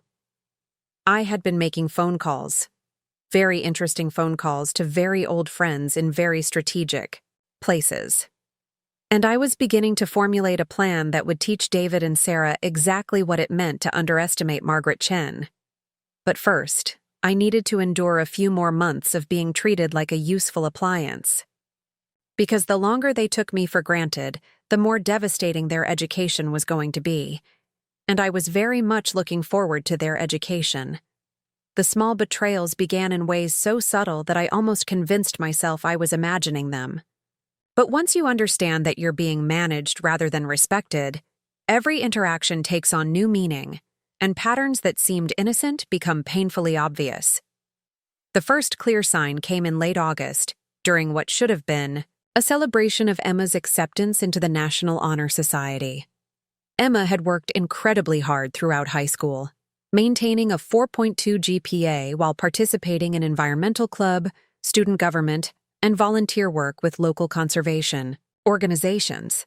Her acceptance into NHS was a significant achievement that reflected not just her academic excellence, but her commitment to the kind of service and leadership that I had tried to model throughout my career. I had been working with Emma on her NHS application essay, helping her articulate how her environmental interests connected to her broader goals of creating positive change in her community. We'd spent hours discussing how sustainable development principles could be applied to social issues, and her final essay was a sophisticated piece that impressed her guidance counselor and teachers. When the acceptance letter arrived, Emma was thrilled and immediately wanted to share the news with me. "Grandma Margaret, I got in," and Mrs. Peterson said my essay was one of the most thoughtful she'd read this year. She loved how I connected environmental science to community leadership. I was incredibly proud of her accomplishment and the role I'd played in helping her develop the ideas that made her application stand out. This felt like exactly the kind of meaningful contribution I'd hoped to make to my grandchildren's development, helping them think deeply about complex issues and articulate their values in compelling ways. "We should celebrate," I said immediately. "This is a wonderful achievement, and I'd love to take you out for a special dinner to mark this milestone." "That would be amazing," Emma replied, already thinking about where we might go and what we might talk about. But when Emma mentioned our celebration plans to Sarah that evening, the response was immediate and deflating. "Oh, honey, that's so sweet of Grandma Margaret to offer. but we've already planned a family celebration for this weekend. We're going to that new farm-to-table restaurant in Boulder that you've been wanting to try." I felt a familiar sinking sensation in my stomach. "I'd love to join you for the family celebration," I said. "This is such an important achievement for Emma." "Of course you're welcome to come along," Sarah said with that bright smile that had learned to recognize as a polite deflection. "But honestly, we made reservations for 4, and it's such a popular place that changing the number now would be really complicated. Plus, this is really about Emma's transition into more advanced academic responsibilities, and we want to focus the conversation on her goals and plans." They had made reservations for 4 people: David, Sarah, Emma, and Michael. They had planned Emma's NHS celebration without including me, despite the fact that I had spent significant time helping her prepare the application that led to her acceptance. "But Grandma Margaret helped me with my essay," Emma protested. "She taught me how to think about environmental issues in a bigger context. I want her to be part of the celebration. And we appreciate everything Grandma Margaret has done to support your academic work," David said, using that carefully measured tone that made everything sound reasonable while being fundamentally dismissive. "But tonight is about looking forward to your future leadership opportunities, not reflecting on past assistance." Past assistance. As if my contribution to Emma's intellectual development was something to be acknowledged and then moved beyond, rather than an ongoing relationship that deserved recognition and continuation. "Besides," Sarah added, "we thought it would be nice for this to be an immediate family moment. Emma's growing up so fast, and there are fewer and fewer occasions when it's just the 4 of us celebrating her achievements." I was being excluded from my granddaughter's celebration because my presence would somehow diminish the immediate family dynamic. Despite living in their house, providing daily support for Emma's education, and contributing directly to the achievement being celebrated, I was not considered part of the family unit that deserved to mark this milestone together. But what made the exclusion even more painful was the casual way they assumed I would accept it. There was no acknowledgement that excluding me might be hurtful, no recognition that I had earned a place at Emma's celebration through my contributions to her success. They simply expected me to understand that my role was to provide support behind the scenes while they enjoyed the public recognition of her achievements. That evening, I sat alone in the guest suite while David, Sarah, Emma, and Michael went out for their immediate family celebration dinner. I could hear them getting ready, laughing and talking about Emma's future plans, while I remained in my room like a babysitter who wasn't needed that night. When they returned home, Emma came to my room to tell me about the dinner, clearly feeling uncomfortable about my exclusion, but not sure how to address it. "The restaurant was really nice," she said, sitting on the edge of my bed. "And Mom and Dad asked lots of questions about my plans for NHS community service projects. I told them about the ideas you and I discussed for the environmental education program at the elementary school." "That sounds wonderful," I replied, trying to keep the sadness out of my voice. "I'm so proud of everything you're accomplishing." "Grandma Margaret," Emma said hesitantly, "I really wanted you to be there tonight. It felt weird celebrating without you when you helped me so much with the application." "Your parents wanted it to be a special family moment," I said, not wanting to put Emma in the middle of an adult conflict. "The important thing is that you're being recognized for your hard work and dedication." But Emma wasn't satisfied with that explanation. "You are family," she said simply. "You're my grandmother, and you live here with us. I don't understand why family celebrations don't include you." I didn't have a good answer for her, because I was beginning to understand that in David and Sarah's definition of family, I was more like a live-in service provider than an integral family member. The pattern continued over the following weeks in ways that became increasingly obvious once I started paying attention. Every time there was an opportunity for public recognition or social celebration, I was either excluded entirely or included in ways that minimized my significance. When Michael's robotics team won a regional competition, a team he'd joined based on research I'd done, but recommendations that David and Sarah had ultimately overridden. David and Sarah attended the award ceremony as proud parents while I stayed home. When I asked about coming along to support Michael, Sarah explained that the ceremony was really for parents and team members, and that additional family members might make the logistics complicated. I watched through the window as they left for the ceremony, dressed up and excited to celebrate Michael's achievement, while I remained behind like a housekeeper whose presence would be inappropriate at a formal family event. When Emma was selected to present her environmental research at a regional science fair, research that built directly on concepts I'd taught her about sustainable development, David and Sarah attended as her proud family, while I was told that too many supporters might make Emma nervous and distract from her presentation. The key message was clear. My contributions were valued when they happened privately in their home, but my presence was unwelcome when those contributions led to public recognition that reflected positively on their family.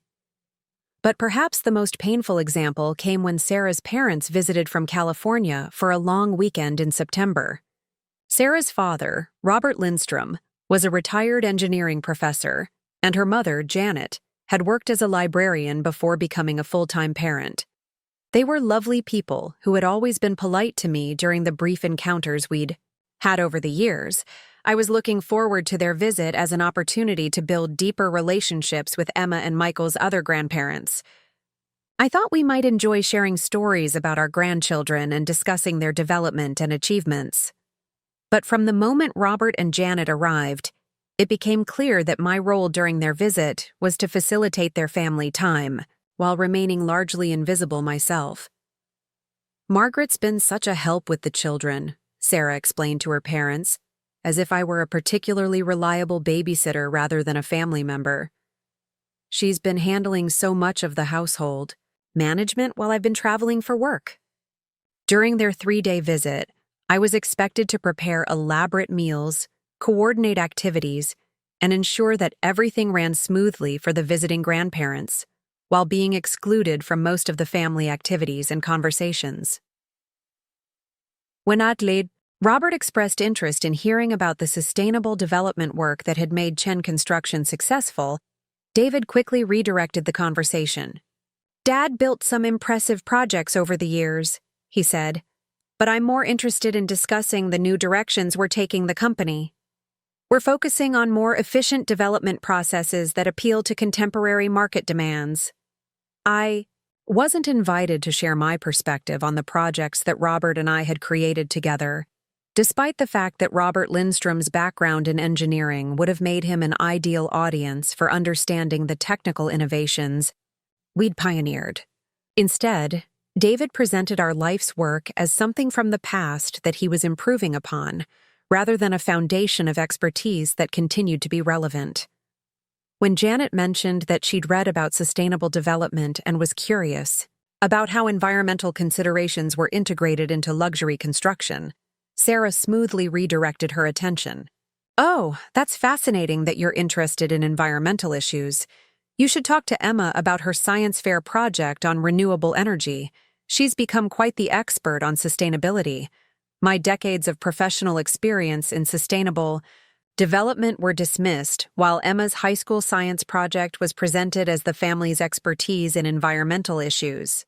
Janet was encouraged to view Emma as the family's environmental authority, rather than acknowledging that Emma's knowledge had been developed through months of tutoring and mentoring from someone with actual professional credentials in the field. But the most telling moment came during a family photo session that Sarah organized to commemorate her parents' visit. She set up an elaborate photo shoot in their backyard, with professional lighting and multiple outfit changes, creating what she described as updated family portraits for our holiday cards. I was not included in any of the family photos. "Oh, Margaret, would you mind taking some pictures of us?" Sarah asked, handing me her expensive camera. "You have such a good eye for composition, and it would be wonderful to have someone who knows how to capture the best angles." I was being asked to photograph their family portraits, rather than being included in them. Despite living in their house for 6 months and being deeply involved in Emma and Michael's daily lives, I was not considered part of the family unit that deserved to be documented and shared with their social circle. I spent an hour taking photographs of David, Sarah, Emma, Michael, and the visiting grandparents in various combinations and poses, watching through the camera lens as they created visual memories that told the story of their family without any evidence of my existence or contributions. "Could you get one of just the grandparents with Emma and Michael?" Sarah requested. "Mom and Dad want a special photo with their grandchildren."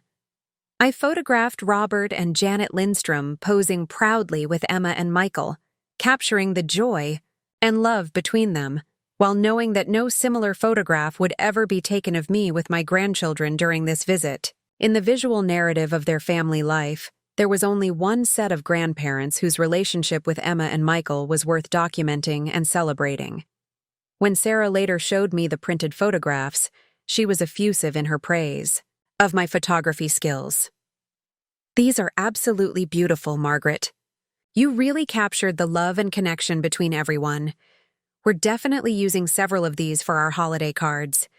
She was planning to send holiday cards featuring family photographs that I had taken, but that contained no evidence of my existence in their lives. Friends and family members would see images of a complete, happy family unit that had been carefully curated to exclude the person who had made much of their happiness and success possible. But it wasn't just the exclusion from celebrations and photographs that revealed my true status in their household. It was the subtle ways they controlled my relationship with Emma and Michael, ensuring that my influence remained limited to areas they approved of while preventing me from developing independent connections with my grandchildren. When Emma mentioned that she was interested in applying to environmental science programs at universities with strong sustainability research, I was excited to help her explore her options. I had connections at several universities through my years of work with the Colorado Environmental Coalition, and I knew professors who could provide insider perspectives on different programs. "That's wonderful that Emma is thinking about environmental studies," Sarah said when I mentioned my offer to help with college research. "But we've already hired a college counselor who specializes in competitive university admissions. We want to make sure Emma's applications are strategic and give her the best chance of acceptance at top-tier schools." The college counselor they'd hired, at considerable expense, was focused on helping Emma craft applications that would appeal to admissions committees at prestigious universities, regardless of whether those schools had strong environmental programs. They were more interested in the prestige value of her college choice than in finding programs that would nurture her genuine intellectual interests. When I offered to introduce Emma to some of the environmental science professors I knew, Sarah politely declined. "We don't want to overwhelm Emma with too many perspectives during the application process. The counselor has recommended staying focused on a clear strategy rather than getting distracted by too many options." My professional connections in Emma's field of interest were being treated as distractions rather than valuable resources, while they paid thousands of dollars to a consultant who had no expertise in environmental science and no personal investment in Emma's intellectual development.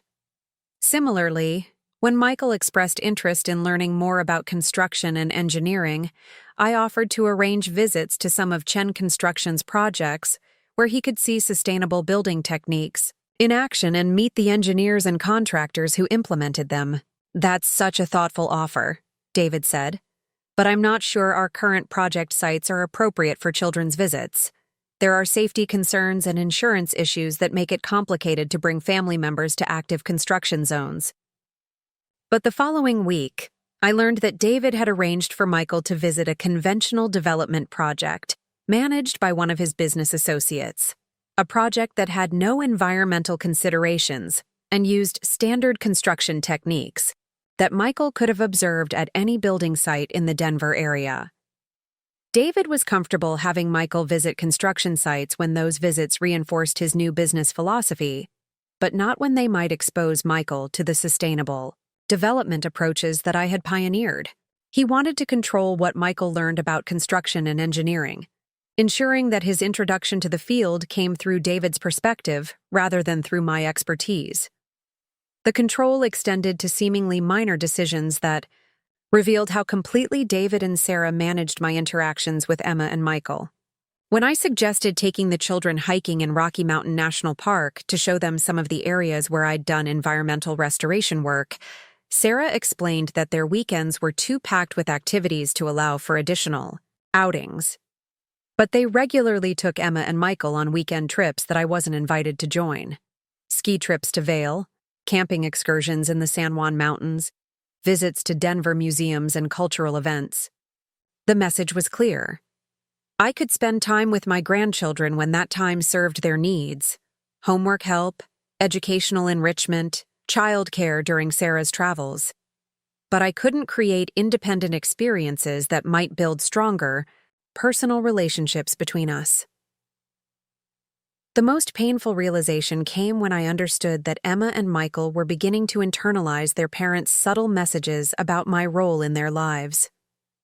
Despite the genuine affection they felt for me, they were learning that I was a helpful presence rather than an authority figure, someone who provided support rather than someone whose opinions should carry weight in important decisions. When Emma was choosing between two summer programs, one focused on environmental leadership that built on her interests, and another focused on business and entrepreneurship that her parents preferred, she came to me for advice. "I really want to do the environmental program," she said, "but Mom and Dad think the business program would be better for my college applications. What do you think I should do?" I gave her my honest opinion that following her genuine interests would lead to better long-term outcomes than strategically choosing programs based on admissions advantages. The most successful people I know are those who pursued their passions and developed real expertise in areas they cared about, I told her. But when Emma shared my advice with her parents, David had a private conversation with her that I overheard.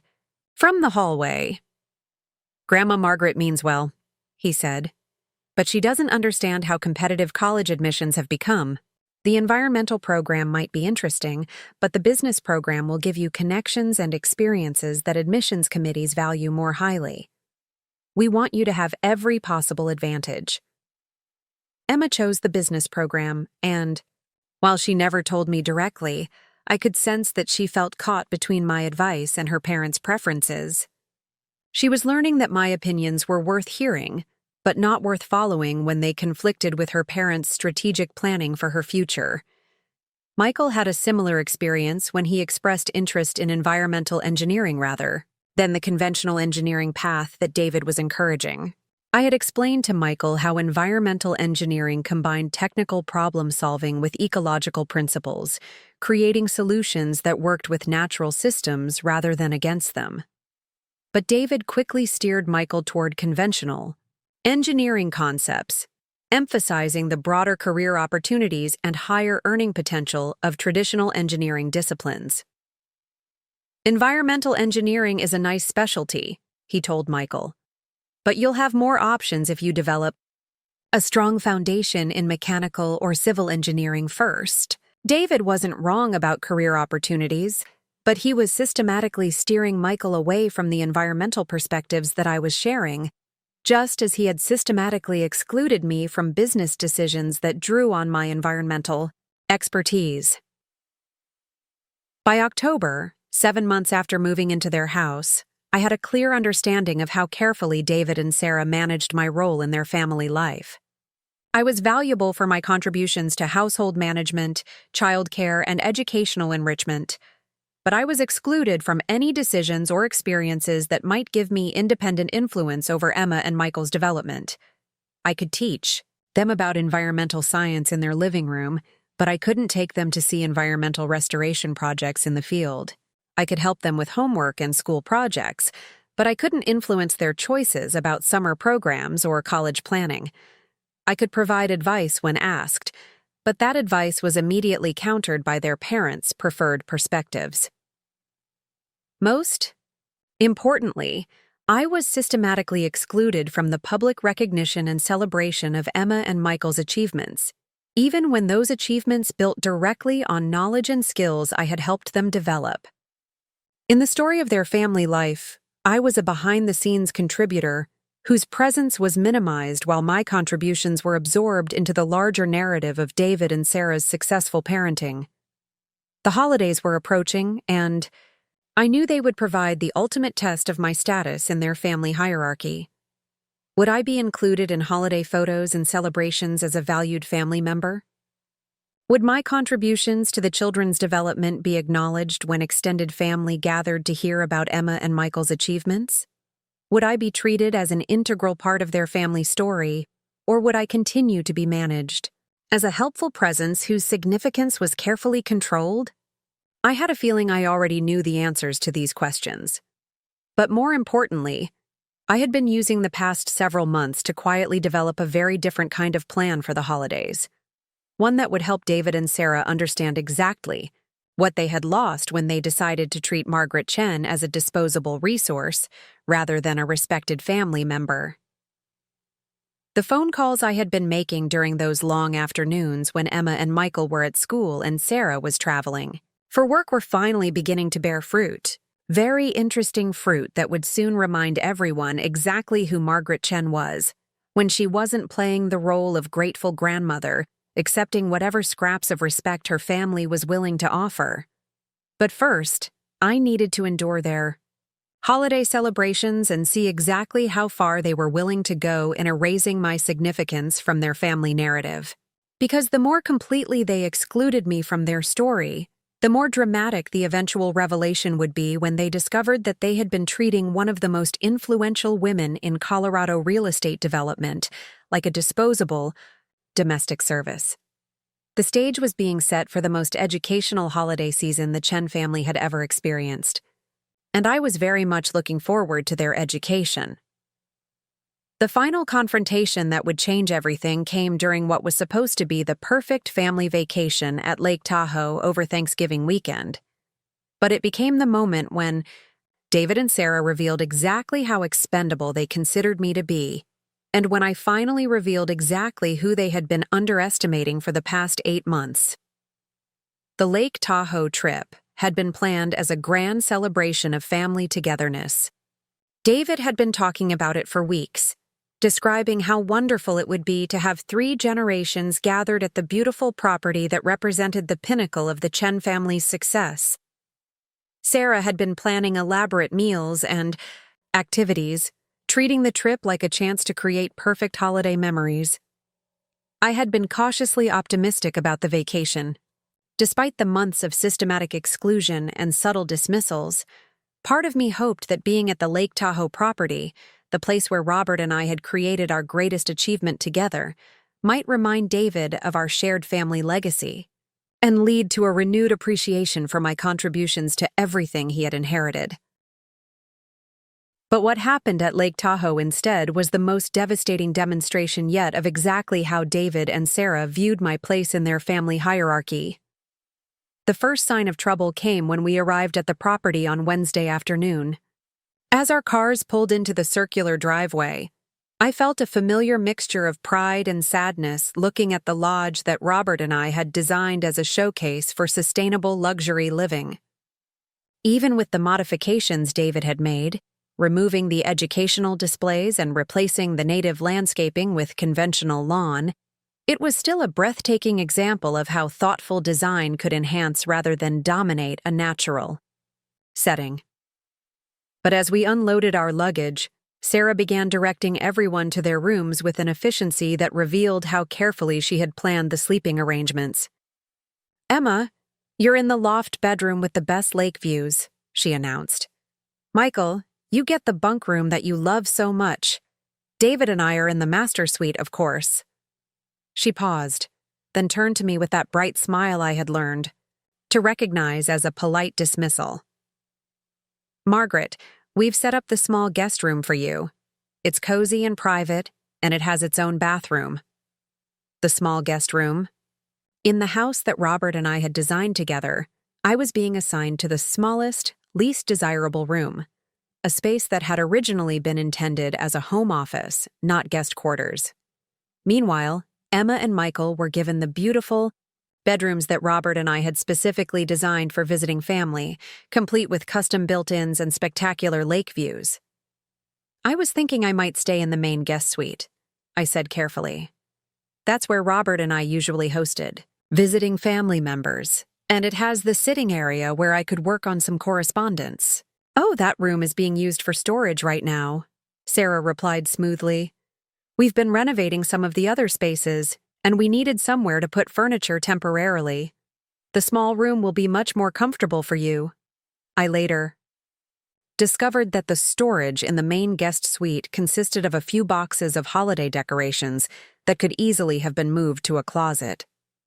Sarah had deliberately assigned me to the least desirable room to reinforce my subordinate status in their family hierarchy, even in the house that I had helped create. But the room assignment was just the beginning of a weekend that would systematically demonstrate every painful lesson I had learned about my place in David's life. On Thursday morning, as Sarah prepared for the elaborate Thanksgiving dinner she had planned, she approached me with a list of tasks that made my role for the weekend crystal clear. Margaret, I could really use your help making this Thanksgiving perfect, she said, handing me a detailed schedule. I know you're so much better at entertaining than I am, and I want everything to be special for the children. The list included preparing 3 side dishes, setting the formal dining table, coordinating the timing of multiple courses, and managing the cleanup after each meal. Essentially, Sarah wanted me to handle all the complex and time-consuming aspects of hosting Thanksgiving dinner while she took credit for the beautiful celebration. Of course I'm happy to help, I replied, though I was beginning to understand that help meant doing most of the work while receiving none of the recognition. Wonderful. And Margaret, I was thinking it might be better if you handle the kitchen coordination while David and I focus on hosting and spending time with Emma and Michael. You know how important family time is during the holidays. Family time that I was not considered part of, despite being Emma and Michael's grandmother, and despite living in their house for 8 months while providing daily support for their household. But what happened next was even more revealing of their priorities.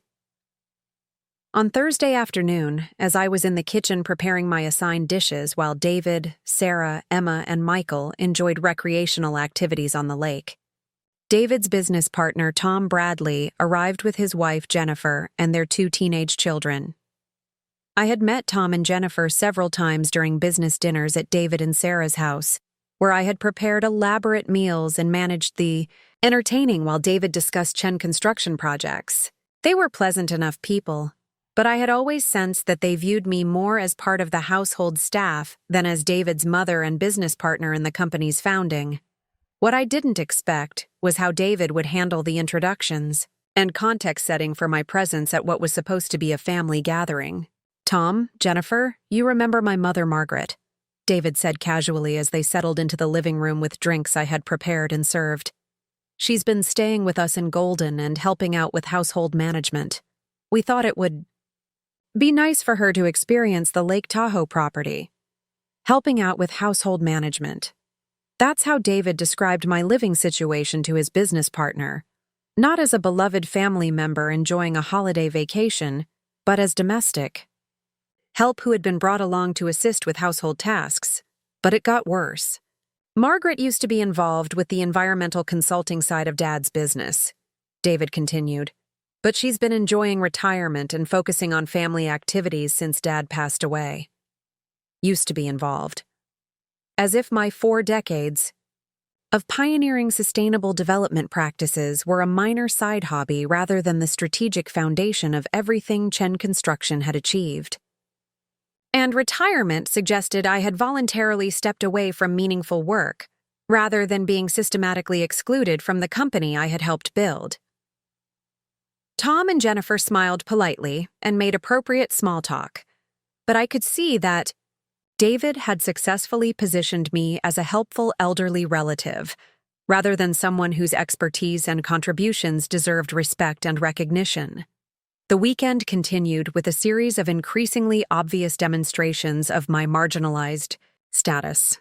When David and Tom discussed Chen Construction's current projects, I was not invited to participate despite my decades of experience with the environmental and regulatory challenges they were describing.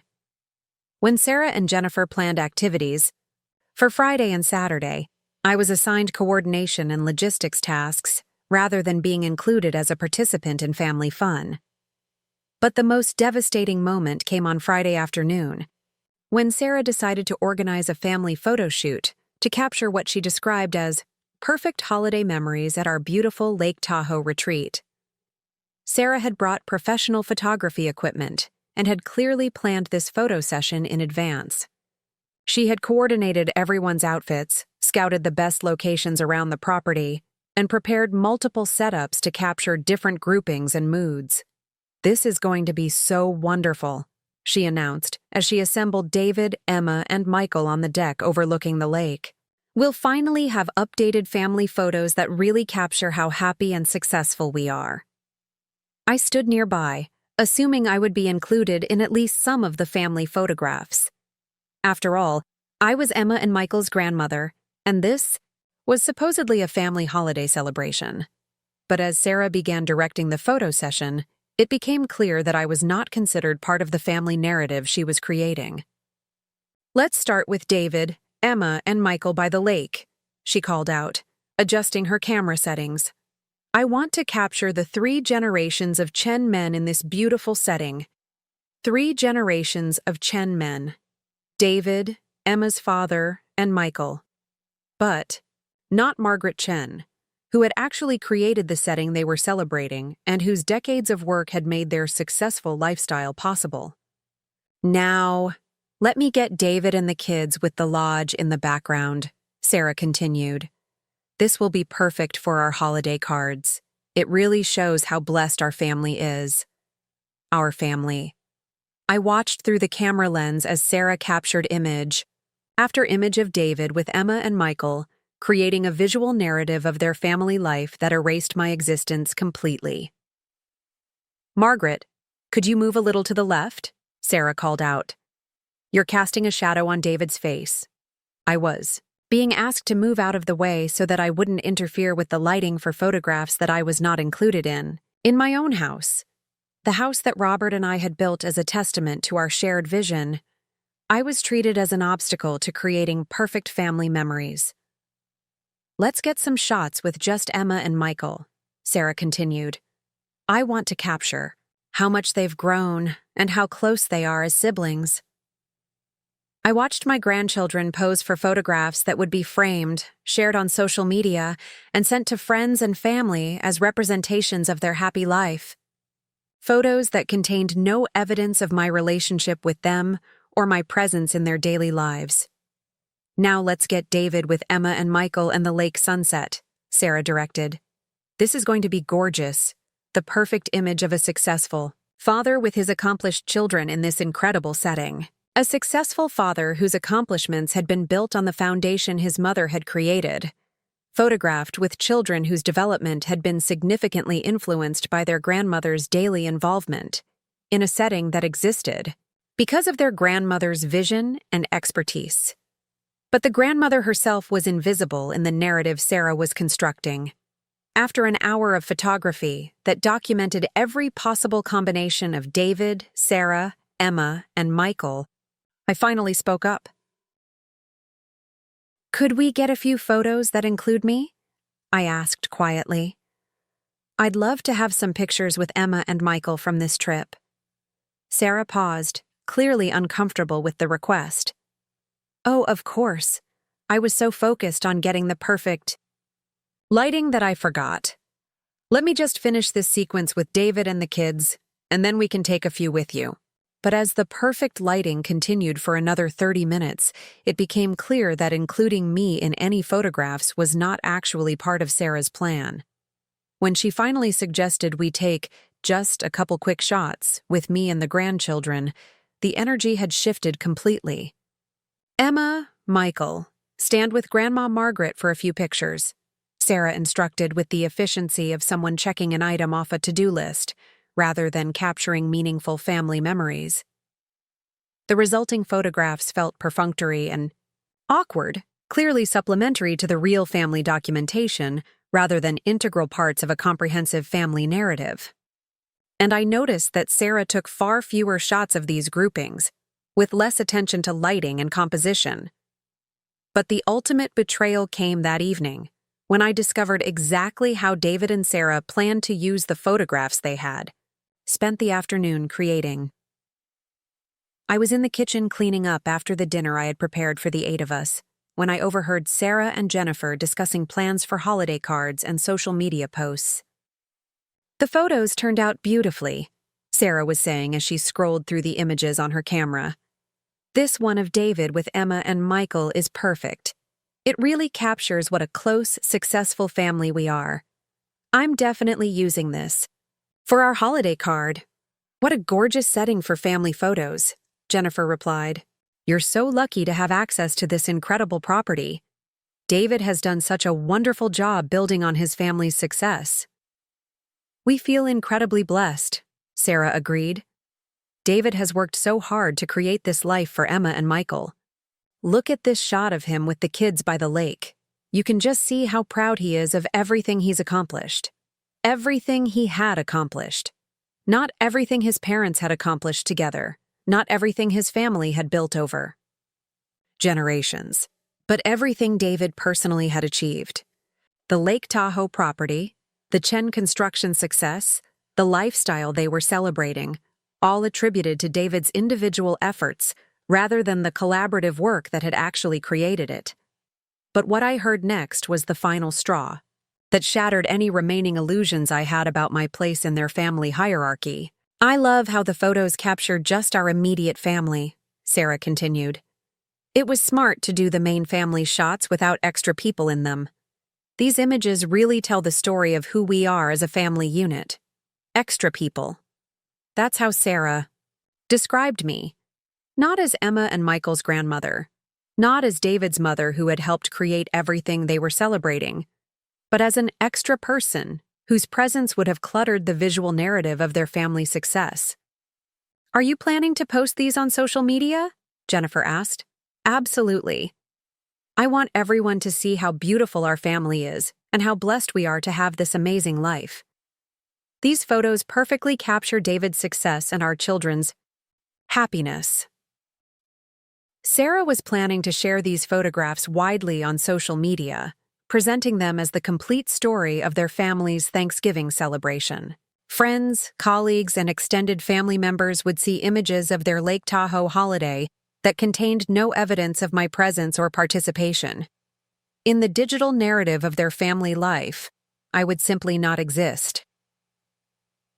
That night, lying in the small, cramped guest room that had been assigned to me in my own house, I finally understood the complete scope of David and Sarah's strategy for managing my role in their lives. They wanted my labor, my expertise, and my resources, but they wanted no public acknowledgement of my contributions or my significance in their family story.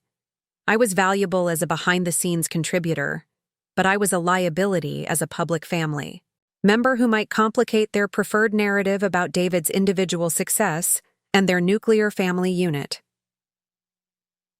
The next morning, as I prepared breakfast for the group, while David and Sarah slept in and the children enjoyed recreational activities, I made a decision that would change everything. I was done being treated as a disposable resource by people who had forgotten exactly who they were dealing with. While everyone else was enjoying their final day of vacation activities, I spent the afternoon in the small guest room making phone calls that I had been preparing for months. Very specific phone calls to very particular people who were about to receive some very interesting information about property ownership and family dynamics. The first call was to my attorney, Patricia Hernandez, who had been expecting to hear from me for weeks. "Patricia, it's time to execute the plan we discussed," I said quietly. "I want all the property transfers completed by Monday morning." "Are you sure about this, Margaret?" Patricia asked. "Once we file these documents, there's no going back. David will lose all legal claim to the Lake Tahoe property." "I'm absolutely sure. David has spent the past year treating me like I'm irrelevant to his success. It's time he learned exactly how much of his lifestyle depends on assets that I still legally control." The second call was to my financial advisor, Chen. no relation despite the shared surname, who managed the investment portfolio that David knew nothing about. James, I want to proceed with the trust restructuring we discussed. Effective immediately, I want all distributions from the Chen family trust to be suspended until further notice. Margaret, that will impact David's annual income significantly. The trust distributions have been supplementing Chen Construction's cash flow for years. Exactly. David seems to think he's built his success independently. Let's see how well. Chen Construction performs when it's actually operating independently. The third call was to Elena Vasquez, the real estate agent who specialized in luxury mountain properties and who had been quietly marketing the Boulder House for months at my request. Elena, I want to accept the cash offer we received last week. I want the sale completed as quickly as possible, with closing scheduled for the first week of December. Margaret, are you sure you want to sell? That house has been your home for 30 years. That house stopped being my home when I moved into my son's guest room. It's time to liquidate assets and move on to the next phase of my life. But the most important call was to Michael Torres, the environmental restoration consultant who had been helping me plan the most significant property acquisition of my entire career. Michael, I want to proceed with the Colorado purchase. Make the offer this week, and let's schedule the closing for mid-December. I want to be moved into the new property by Christmas. Margaret, this is a massive undertaking. Are you sure you're ready to take on a project this ambitious? Michael, I've been planning environmental restoration projects for 40 years. This will be the most important project of my career, and I finally have the resources and motivation to do it properly. What David and Sarah didn't know, what they couldn't possibly have imagined, was that while they had been treating me like a dependent elderly relative, I had been quietly assembling the resources for the most dramatic demonstration of independence they could possibly imagine, the assets they thought they controlled. I still owned them, the lifestyle they thought David had built. It depended on financial structures I had created, the family story they thought they could edit to exclude me. I was about to rewrite it entirely. That evening, as Sarah organized another photography session to capture perfect sunset memories, I made an announcement that stopped everyone in their tracks. I have something important to tell everyone, I said, as they gathered on the deck for what they assumed would be more family photos that excluded me. What is it, Mom? David asked, with that patient tone he used when he was humoring what he assumed were my elderly concerns. I'm moving out of your house when we get back to Golden. I've made other arrangements for my living situation. The silence that followed was profound. David and Sarah exchanged glances that revealed their panic about losing their free household help. Mom, where are you planning to go? David asked carefully. We've been so happy having you with us. I've purchased a property in Crested Butte, where I'll be developing the most ambitious environmental restoration project in Colorado history. It's 2,400 acres of former mining land that I'm going to transform into a showcase for sustainable land management and ecological restoration. David's face went pale. How are you planning to afford something like that? Well, that's interesting that you ask. It turns out that being married to your father for 45 years and co-founding a successful development company left me with substantial assets that you don't seem to be aware of. I handed David a folder containing documents that Patricia Hernandez had prepared months earlier. What is this? He asked, opening the folder with obvious confusion. Those are the corrected property ownership documents for the Lake Tahoe Lodge. It turns out that the family trust your father established gives you usage rights, but I retain ownership and can revoke access at any time. David stared at the documents, clearly struggling to understand their implications. I don't understand. The will said, the will established a trust that you clearly never bothered to read completely. Your father was more careful about protecting family assets than you realized. This property belongs to me, David. You've been treating it as your personal vacation home, but you're actually just a guest here. Sarah found her voice first. Margaret, what exactly are you saying? I'm saying that your beautiful family photos were taken at my house. Your Thanksgiving celebration happened on my property, and your children have been enjoying their grandmother's generosity while their parents have been systematically excluding their grandmother from their family narrative. I pulled out additional documents from the folder. I'm also saying that as of Monday morning, David will need to find new arrangements for his annual trust fund distributions, since I'm redirecting those funds toward the Crested Butte restoration project. Trust fund distributions? David looked completely confused. The distributions that have been supplementing Chen Construction's cash flow for the past 5 years. Did you really think the company was generating enough profit to support your current lifestyle? Your father and I established financial structures to ensure your success, but those structures depend on my continued cooperation. I handed Sarah a final document, and I'm saying that I've sold the Boulder house. The new owners take possession next week, so you'll need to retrieve any personal items you've stored there. The silence that followed was broken only by the sound of lake water lapping against the shore. David and Sarah were staring at me like I had suddenly started speaking a foreign language. I don't understand, David said slowly. You're 70 years old. What are you going to do with 2,400 acres in Crested Butte? I'm going to create the most significant environmental restoration project in the Rocky Mountain region. I'm going to remediate decades of mining damage, restore native ecosystems, and demonstrate how proper land management can reverse environmental degradation. It's the kind of project your father and I always dreamed of undertaking when we had the resources and freedom to focus on environmental impact rather than commercial viability.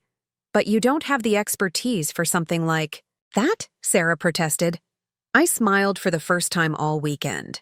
Sarah, I have a master's degree in environmental planning, 4 decades of experience with sustainable development, and professional relationships with environmental restoration experts across the western United States. What I don't have is family members who appreciate my expertise or recognize my contributions. Mom, if we've made mistakes, David began. David, you've spent the past year treating me like a domestic service provider, while taking credit for achievements that were built on foundations I helped create. You excluded me from family celebrations, erased me from family photos, and managed my relationships with my own grandchildren.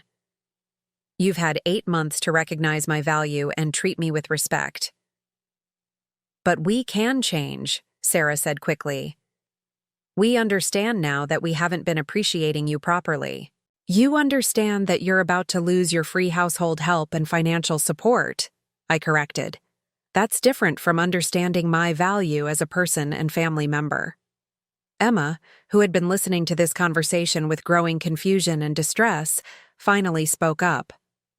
Grandma Margaret, does this mean you won't be living with us anymore? That's right, Emma. I'll be living in Crested Butte and working on the restoration project. But what about helping me with my environmental science projects and teaching Michael about sustainable development? I looked at my granddaughter, this intelligent young woman who had been caught in the middle of her parents' systematic efforts to minimize my influence in her life. Emma, you're always welcome to visit me in Crested Butte. The restoration project will be an incredible learning laboratory where you could gain hands-on experience with ecological restoration, environmental engineering, and sustainable land management. You could spend summers working with professional environmental scientists and seeing how large-scale ecosystem repair actually works. That sounds amazing, Emma said, her excitement genuine. Could I really do that? Of course, but you'll need to ask your parents if they're comfortable with you spending time at your grandmother's environmental restoration project. David and Sarah looked trapped. They could hardly prevent Emma from visiting her grandmother, but they clearly weren't comfortable with me having independent influence over her summer activities and educational experiences. We'll have to discuss the logistics, Sarah said carefully. Emma has a lot of commitments, and we'd need to make sure any visits fit with her other plans.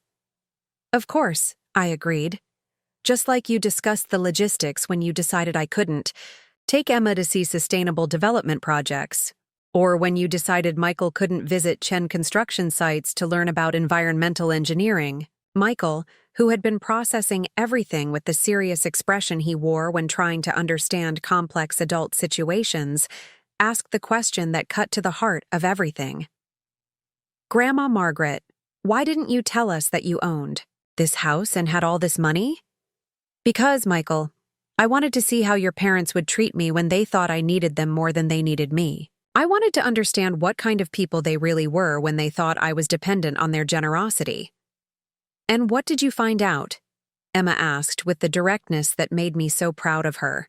"I found out that your parents are exactly the kind of people who would exclude a grandmother from family photos while asking her to cook Thanksgiving dinner.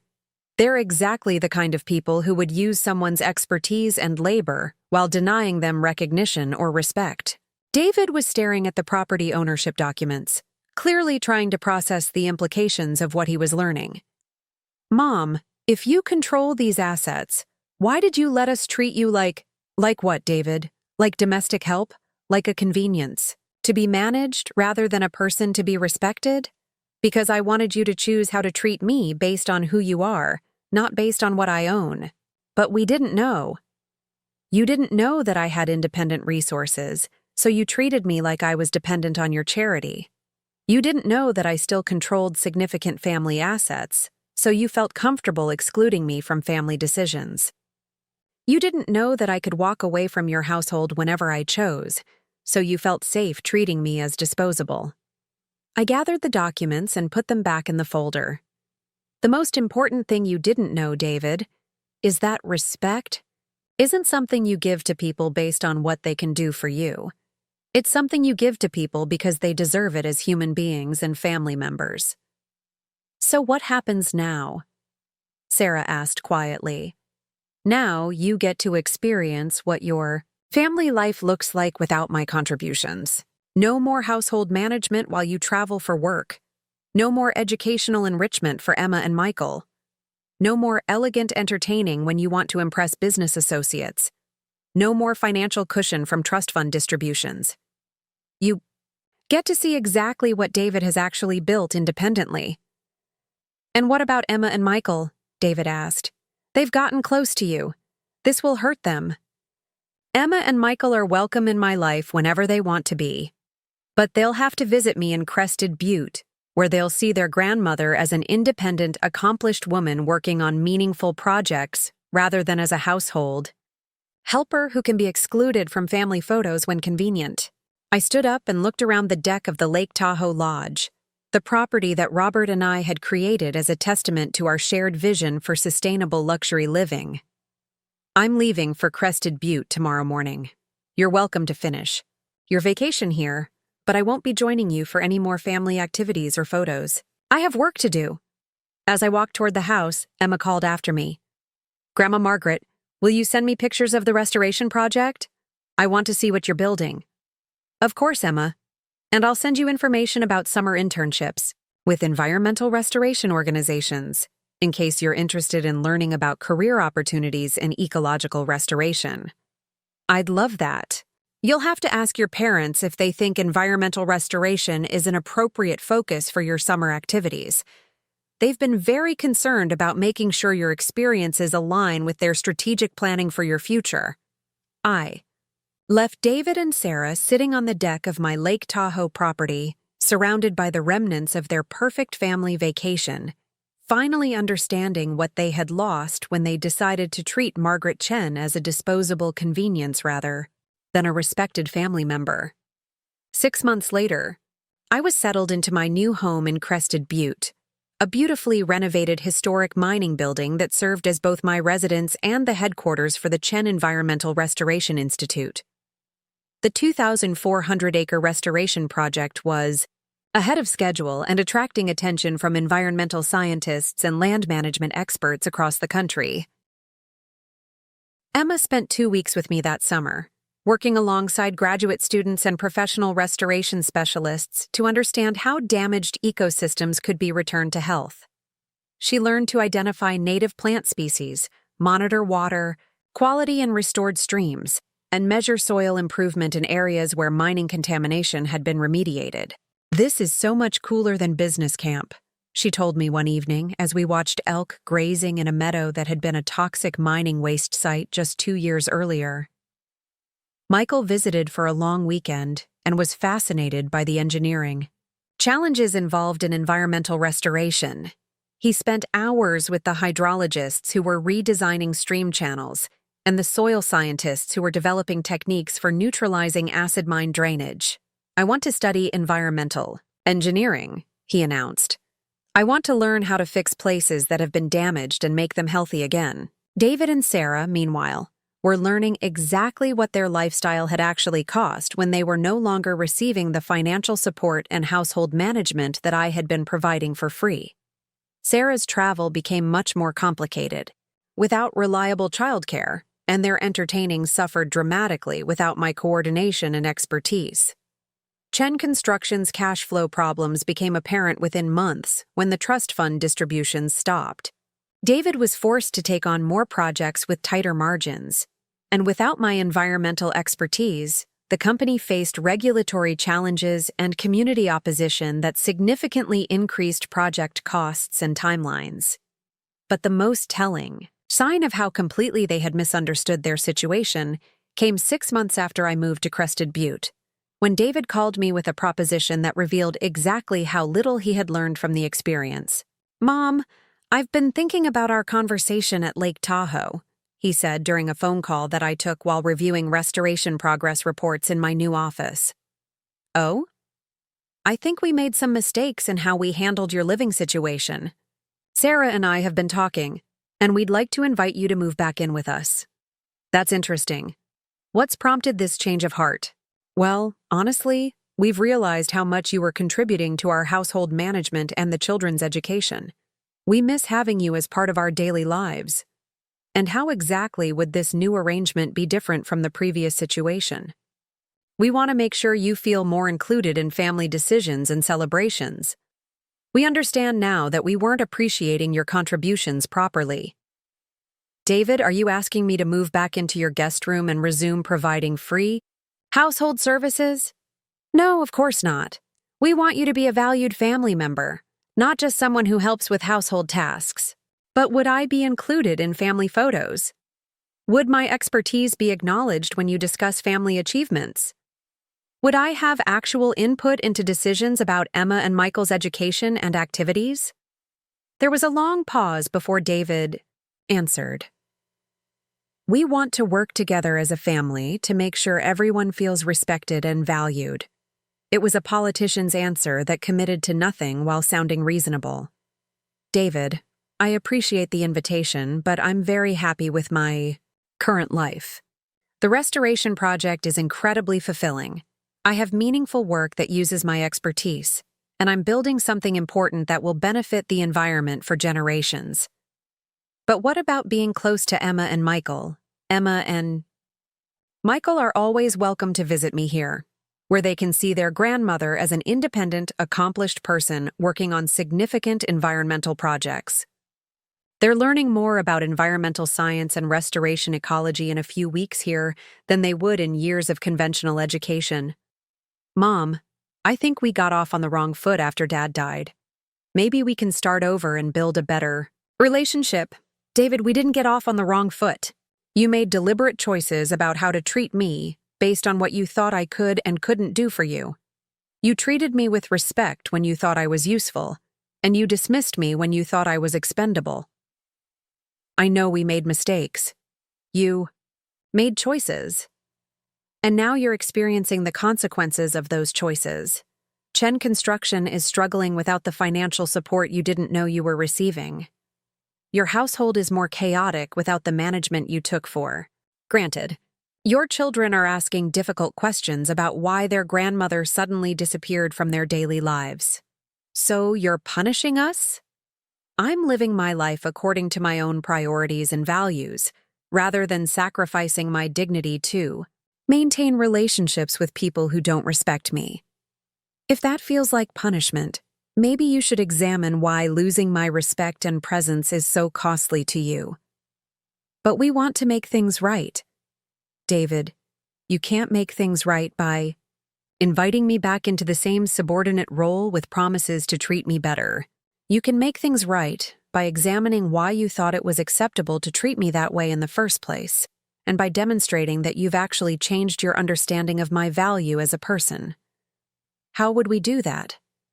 You could start by acknowledging publicly that Chen Construction's success was built on environmental expertise that I developed over decades. You could credit my contributions to your achievements instead of taking sole credit for everything.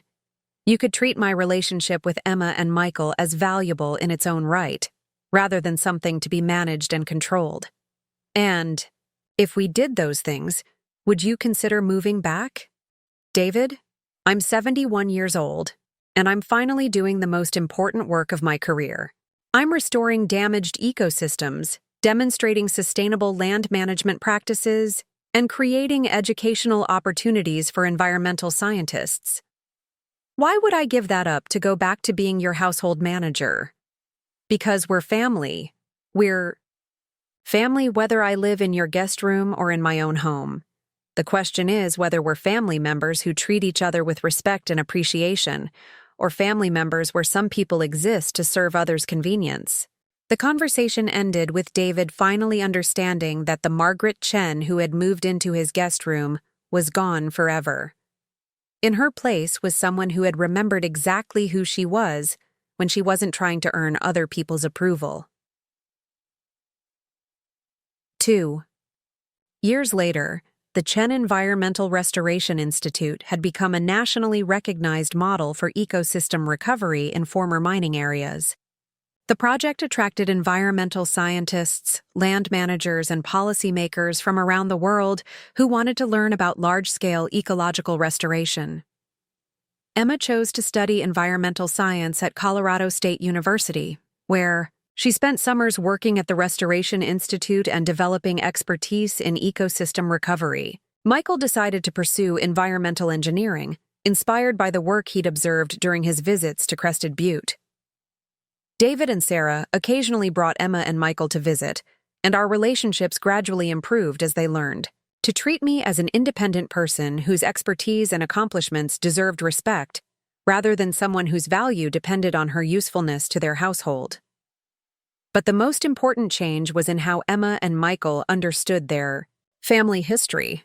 Instead of learning that their grandfather had built a successful company that their father was now managing, they learned that their grandparents had pioneered sustainable development practices together, and that their grandmother was carrying on that environmental legacy through groundbreaking restoration work.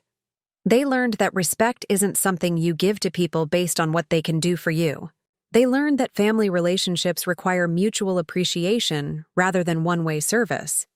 And they learned that being excluded from family photos can be the best thing that ever happens to you, if it motivates you to create a life where your value doesn't depend on other people's recognition. The Lake Tahoe property, I still own it, but I've converted it into an environmental education center where students and researchers can study sustainable building practices and ecosystem management. David and Sarah are welcome to visit, but they have to make reservations like everyone else. And every time I walk through the lodge that Robert and I created together, I remember that the most powerful response to being treated as disposable isn't to prove you're not disposable. It's to become so valuable that you don't need anyone else's permission to live according to your own worth. Sometimes the best revenge is simply refusing to accept other people's definition of your value. And sometimes the most important lesson you can teach your family is that love without respect isn't love at all. It's just another form of exploitation. The Chen family learned both lessons perfectly, and I learned the most important lesson of all, that the right response to being left out of family photos is to create a life so meaningful and powerful that you don't need to be in anyone else's pictures to prove your worth. But there's one more detail I haven't shared yet, the most satisfying part of this entire story. Remember those family photos that Sarah took at Lake Tahoe? The ones that were supposed to capture their perfect family narrative without any extra people cluttering the image? 6 months after I moved to Crested Butte, Sarah posted those photos on social media with captions about their blessed family life, and David's incredible success. The images showed David, Sarah, Emma, and Michael enjoying their beautiful Lake Tahoe vacation at what Sarah described as our family retreat. Within hours, the comments section was flooded with responses from people who knew the real story. Beautiful. Photos, Sarah. Is that the Lake Tahoe property that Margaret Chen designed as a sustainable development showcase? I remember reading about it in Architectural Digest. Gorgeous setting. I heard Margaret is doing incredible environmental restoration. Work in Crested Butte now. Have you visited her project? What a stunning property. Wasn't this featured in that documentary about pioneering women in sustainable development? Margaret Chen's work was so inspiring. Lovely family photos. I hope you're supporting Margaret's Restoration Institute. Her work in ecological recovery is getting national attention. Sarah quickly deleted the post, but not before dozens of people had commented with questions about my environmental work and recognition of my contributions to the property where they were celebrating. It turns out that when you spend 40 years building professional relationships and pioneering important work, people remember your contributions even when your own family tries to erase them. The photos that were supposed to celebrate David's independent success instead became reminders that everything he was enjoying had been built on foundations created by someone he had systematically excluded from his narrative. 3 years later, the Chen Environmental Restoration Institute has restored over 1,800 acres of damaged mining land, creating thriving ecosystems where toxic waste sites once existed. The project has generated over $50 million in economic activity for the Crested Butte area, created dozens of jobs in environmental restoration, and attracted researchers from around the world. Emma graduated summa cum laude with a degree in environmental science and is now pursuing a PhD in ecological restoration at Stanford. Her graduate research focuses on techniques we developed at the Institute, and she's already published papers in leading environmental journals. Michael is studying environmental engineering at Colorado School of Mines and spent last summer designing water treatment systems for our restoration project. He's planning to write his senior thesis on acid mine drainage remediation using techniques we've pioneered. David and Sarah's marriage is stronger now that they've learned to appreciate the people in their lives rather than taking them for granted. Chen Construction has refocused on sustainable development practices and has become profitable again, though David now acknowledges that the company's reputation was built on environmental expertise that I developed. But most importantly, Emma and Michael have learned that family relationships are built on mutual respect, not hierarchical service. They've seen their grandmother as an independent, accomplished woman rather than as someone whose value depends on her usefulness to others. And every holiday season, when families gather to create perfect photos that tell carefully curated stories about their happiness and success, I'm reminded that the most important pictures are the ones that don't need to be taken. The mental images of meaningful work, genuine relationships, and lives lived according to our own values rather than other people's expectations. What would you have done in my situation? Would you have accepted being treated as a disposable convenience by people who benefited from your expertise and labor? Would you have continued providing free services while being excluded from recognition and respect? Or would you have done what I did? Reminded everyone exactly who they were dealing with when they decided to underestimate a 70-year-old woman with 4 decades of professional achievements and the resources to create her own definition of success. The most valuable lesson from this entire experience isn't about money or property or even family dynamics. It's about understanding that you teach people how to treat you by what you're willing to accept. When you accept being excluded from family, photos, you teach people that your presence isn't essential to their story. When you accept having your contributions minimized or erased, you teach people that your work isn't worth acknowledging. When you accept being treated as a service provider, rather than a family member, you teach people that your relationship with them is transactional rather than meaningful. But when you refuse to accept less than you deserve, when you demonstrate your own value instead of begging others to recognize it, when you create your Own success instead of depending on other people's approval. That's when you teach the most important lesson of all.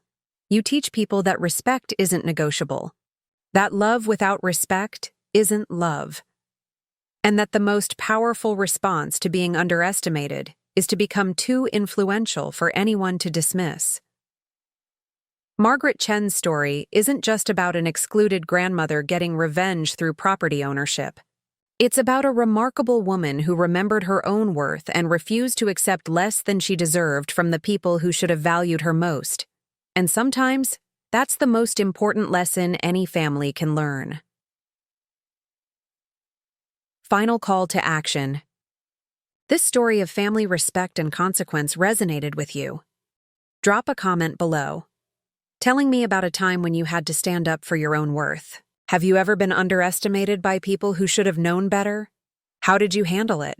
And if you enjoyed seeing Margaret Chen turn the tables on family members who took her for granted, make sure to like this video and subscribe for more incredible stories of people who refused to accept being treated as less than they deserved. Because sometimes the most powerful thing you can do is simply refuse to accept other people's definition of your value and show them exactly what they lost when they decided you weren't worth keeping. Up next, you've got 2 more standout stories right on your screen. If this one hit the mark, you won't want to pass these up. Just click and check them out. And don't forget to subscribe and turn on the notification bell so you don't miss any upload from us.